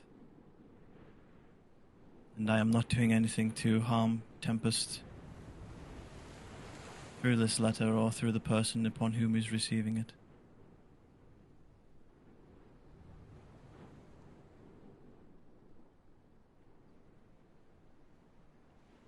So she's going to just narrow her eyes, because this is not the first time that DndUnleashed and her have had like deep conversations over difficult topics, and yet this is the first time where it's impacting both Tempest and Ozzy's. Well, I will say that my curiosity will never have a limit, and you're right. My curiosity will always put the safety of Meletis and Theros as a whole as a priority. And with that, I'd like to think that you would do the same. So, while you are swearing an oath to someone else and keeping your secrets to whoever they are, I could have as easily read the letter, opened it, and not sent it. There's absolutely nothing stopping me. But me, speaking with the council and someone who does have... There's absolutely nothing stopping you. Not No, even there our was nothing friendship and stopping the me. love that we have for each other. Exactly, and that's why I sent it.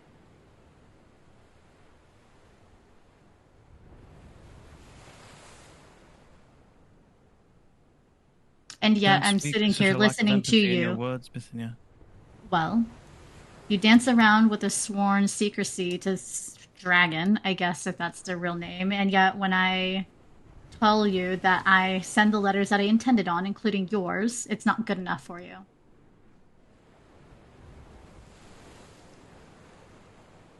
You can't commit yourself to Amalia, who's been nothing but nice and kind to you. You can't commit yourself to telling me anything. Couldn't even commit yourself to the memory of what was happening during fights.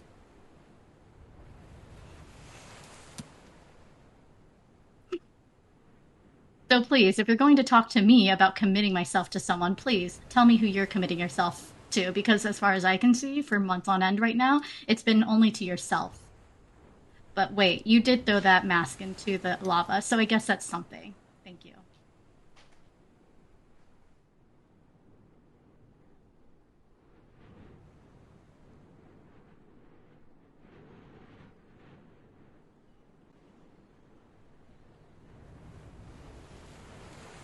I feel like Bithynia storms off. Is like, would that be a storm off, or is that? No, absolutely Okay. not. I'm standing here. Okay, no, that's fair. Do you say anything in response to Lisa?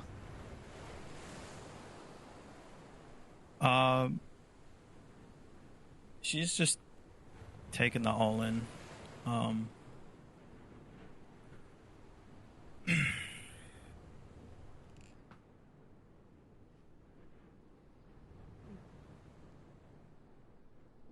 I'm going to move forward on the notion that the words you have just spoken come out of anger and frustration rather than truth.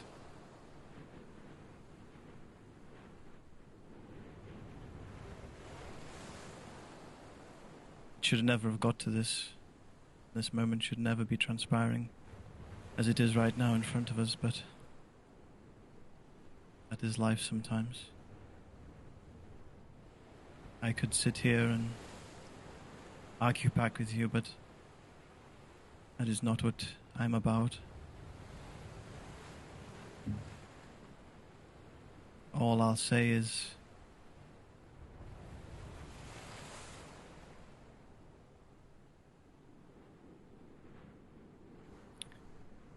what you've seen happening to me in the past is something that has been way out of my control. And to suggest that it is selfish of me to have these actions is nonsensical.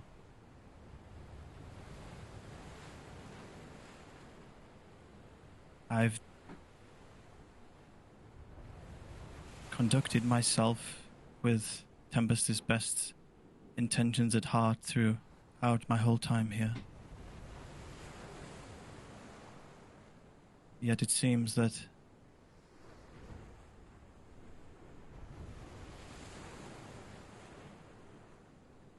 you and perhaps the others might have a different perception of that. That breaks my heart.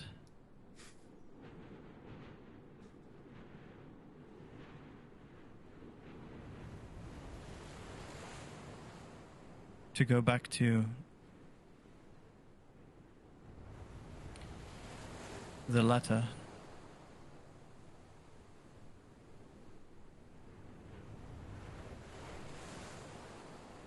the story surrounding that, what you say about it couldn't be further from the truth. In fact, the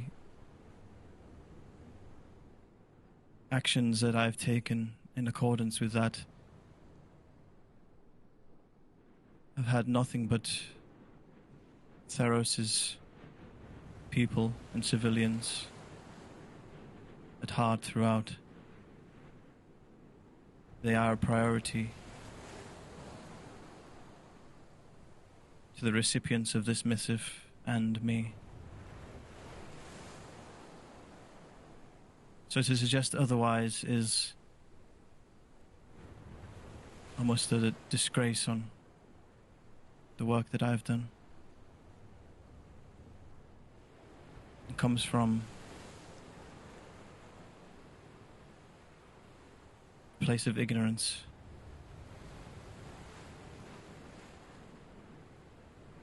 Yet if you have anything left to say to me,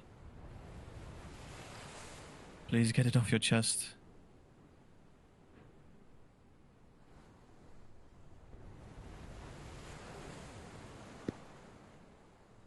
With me, there's always more to say.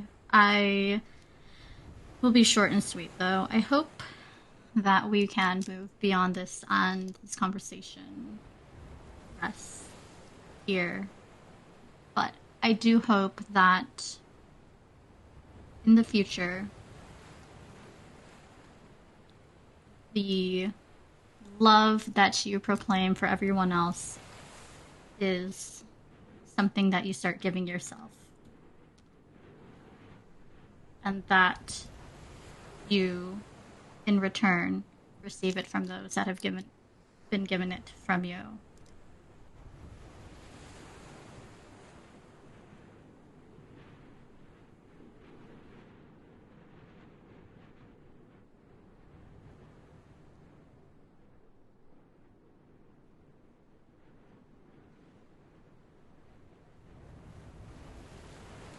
Regardless of whether your words have come from a place of anger or wherever, you cannot take back what you have said, Bithynia.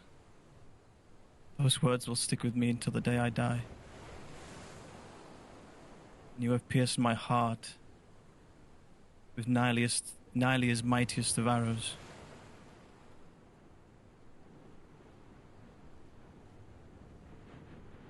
and I am broken because of it. You're my best friend.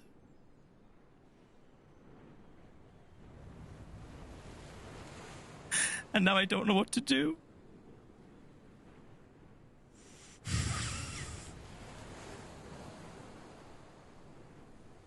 And seeing her broken down, she's like,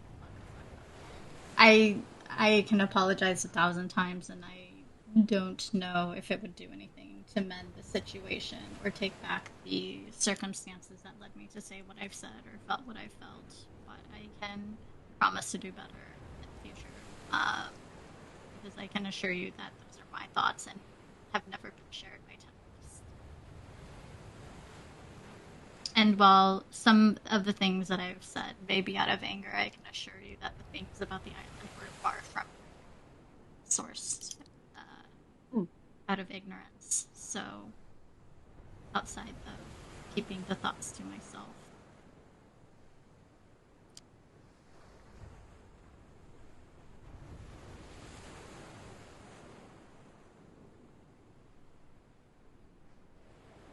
If it would make you happier, I can get off when we land.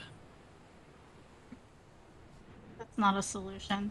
That is absolutely not a solution. That would be a bigger problem.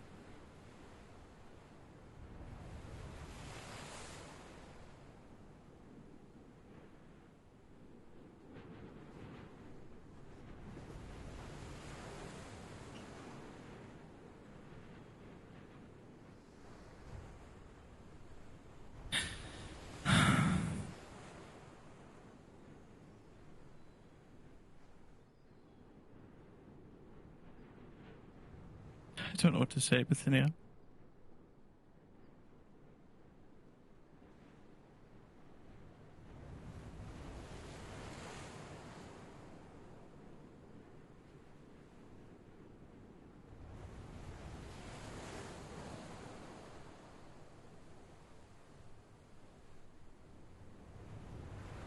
As the evening gets later, unless you wish to continue, I'll say you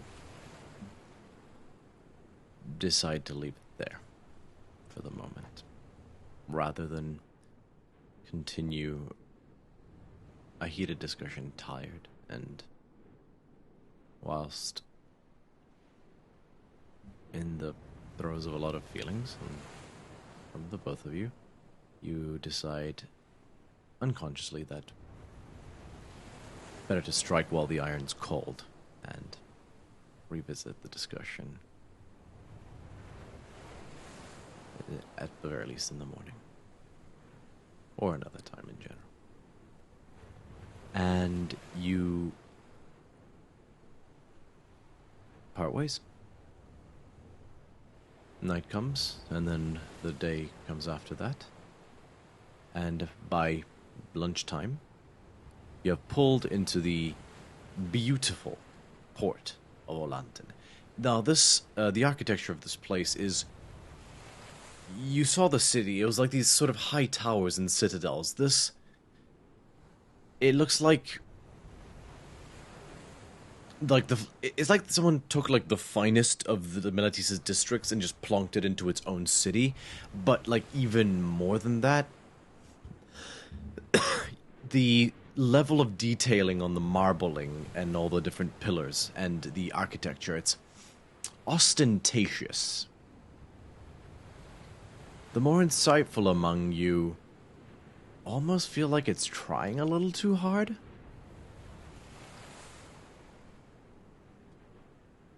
But all in all, the architecture does, although in a more grandiose and busy and complicated way, resemble that of Meletis in many respects. Sort of the blues of the blue-tiled roofs and these sort of spiraling, marbly white architectures, but inundated with countless statues here and there. Like, it's just busy and, like, almost gaudy, just ever so slightly. You pull into the dock, and they weigh anchor and lash the boat to the marina. And as you step off the boat, you see, calmly waiting for you, big smile upon her face, a familiar, ghostly white-haired half-nymph with a cocksure grin. And to her left, another ghostly white-haired half-nymph with a cocksure, with sharing the exact same face of her sister. And to her right, another ghostly white-haired half-nymph with the exact same face as her two triplets. And that is where we're gonna end tonight's session. You all dropped a bomb, I had to. Join us. What? How was this episode? Join us next week where we might possibly have a special guest with us for a teensy bit. Assuming a interesting role. I'm clipping that, Tamara. That was like, that was like, no, that was sitcom worthy. It was amazing. Well, you could have been a cast member of Friends in another life. yeah, my face is just, Never too change. expressive. Never change. Well, thanks so much for whatever that was. That was amazing. That was the drama, the drams. This is what I live for. This is some Greek soap opera right here. But yeah, join us next week as we delve further into the various mysteries and tensions that have been laid bare. And the players prepare to set off on their next step of their odyssey. And speaking of my lovely players, we'll go from, in the usual order of what's up on my screen at the very least, Ali. Where can people find you? You lovely people can find me on Instagram under @AngelUndies. I primarily do cosplay and 3D printing posts and also commissions. So if you need anything made for your games or for your cosplays, let me know. Amazing. Tamara, fire away. You can find me on Twitter and on TikTok under mar_inated. That spells marinated. It's chaos. I'm freaking out about my thesis. Sometimes I post D&D stuff. Very good. Rebecca, where can people find you? Hello, yep, you can find me here on Twitch every Tuesday night at 5:30 p.m. PST, where we're playing Spelljammer. And then you can find me on TikTok at Mimic for Hire with Warlock Goodness, Sire for Hire for VTM Goodness. On St. Pete by Night, you can see me every other week, starting in September, doing storytelling stuff. And then everywhere else on the internet, I am Bomb Clancy, posting random stuff. And I'll add to that as well, just as a little shameless, a little bit of a cheek, if you'll permit it. You might, with a very big asterisk, have a chance of seeing yours truly on St. Pete by Night at some point, if the lovely storytellers deem me worthy. Or I got embraced like the Borg by the St. Pete by Night VTM community after they were quite smitten with a performance I gave them. So yeah, I'm slowly learning the ropes of VTM. It's a departure from D&D, so that's, as Rebecca once put it, have to un-D&D your brain, which is a feat, and I'm working on it, and it's going to be fun. And with that segue, Sammy, where can people find you? You can find me at sadwhiteboy.com. No, I'm joking. You can find me on YouTube at Sammy ASMR. make ASMR content. You can also find me on all the social media platforms at that same handle as well. And I also play another live streamed D&D campaign alongside Romeo every Saturday, where we're playing through Strixhaven, a curriculum of chaos. Skippy, Virla, you'd like to tell everybody about you. I have Instagram. It's virla.louisa. That's all. Short and sweet, just like Heliada. And last but certainly not least, Violet. Tell everybody about yourself.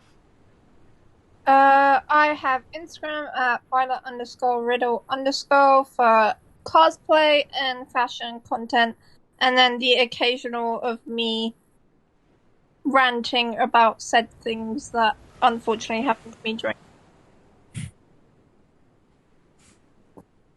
That's it. And as always, you can find yours truly at Electrum_cosplay on Instagram, where I can post most of my cosplay content. But also the DC30 show does also have both Instagram and TikTok now. They're both DC30 official, spelled exactly how it sounds, both on Instagram and TikTok, where we, although I will endeavor to try and post more, clips from the show, funny memes, and just general D&D shenanigans. And on that note, I'll just give a big... Join our Discord. Join our Discord. Thank you very much, Tamara. The link's in the comment section. If you like what you see here and you want to see more, join in the fun, extra content, bits and bobs, join our Discord, which is linked. And also YouTube VODs, where you can catch up on all the previous content, is linked as well. By all means, check that out. It's a lot of fun. Join in on the story, all-encompassingly. And a big shout out to just general everybody in the audience, because we love you guys and we couldn't do this without you. I'll give a shout out to Rekibu_ for the follow 3 days ago. 7 days ago, Roll Positive Gaming subscribed for 1 month at tier 1, so thank you so much for that. Joke. Thank you. Love you, Matt. Love you, Matt. And on that note, we will say have a wonderful evening and take care. We at DC30.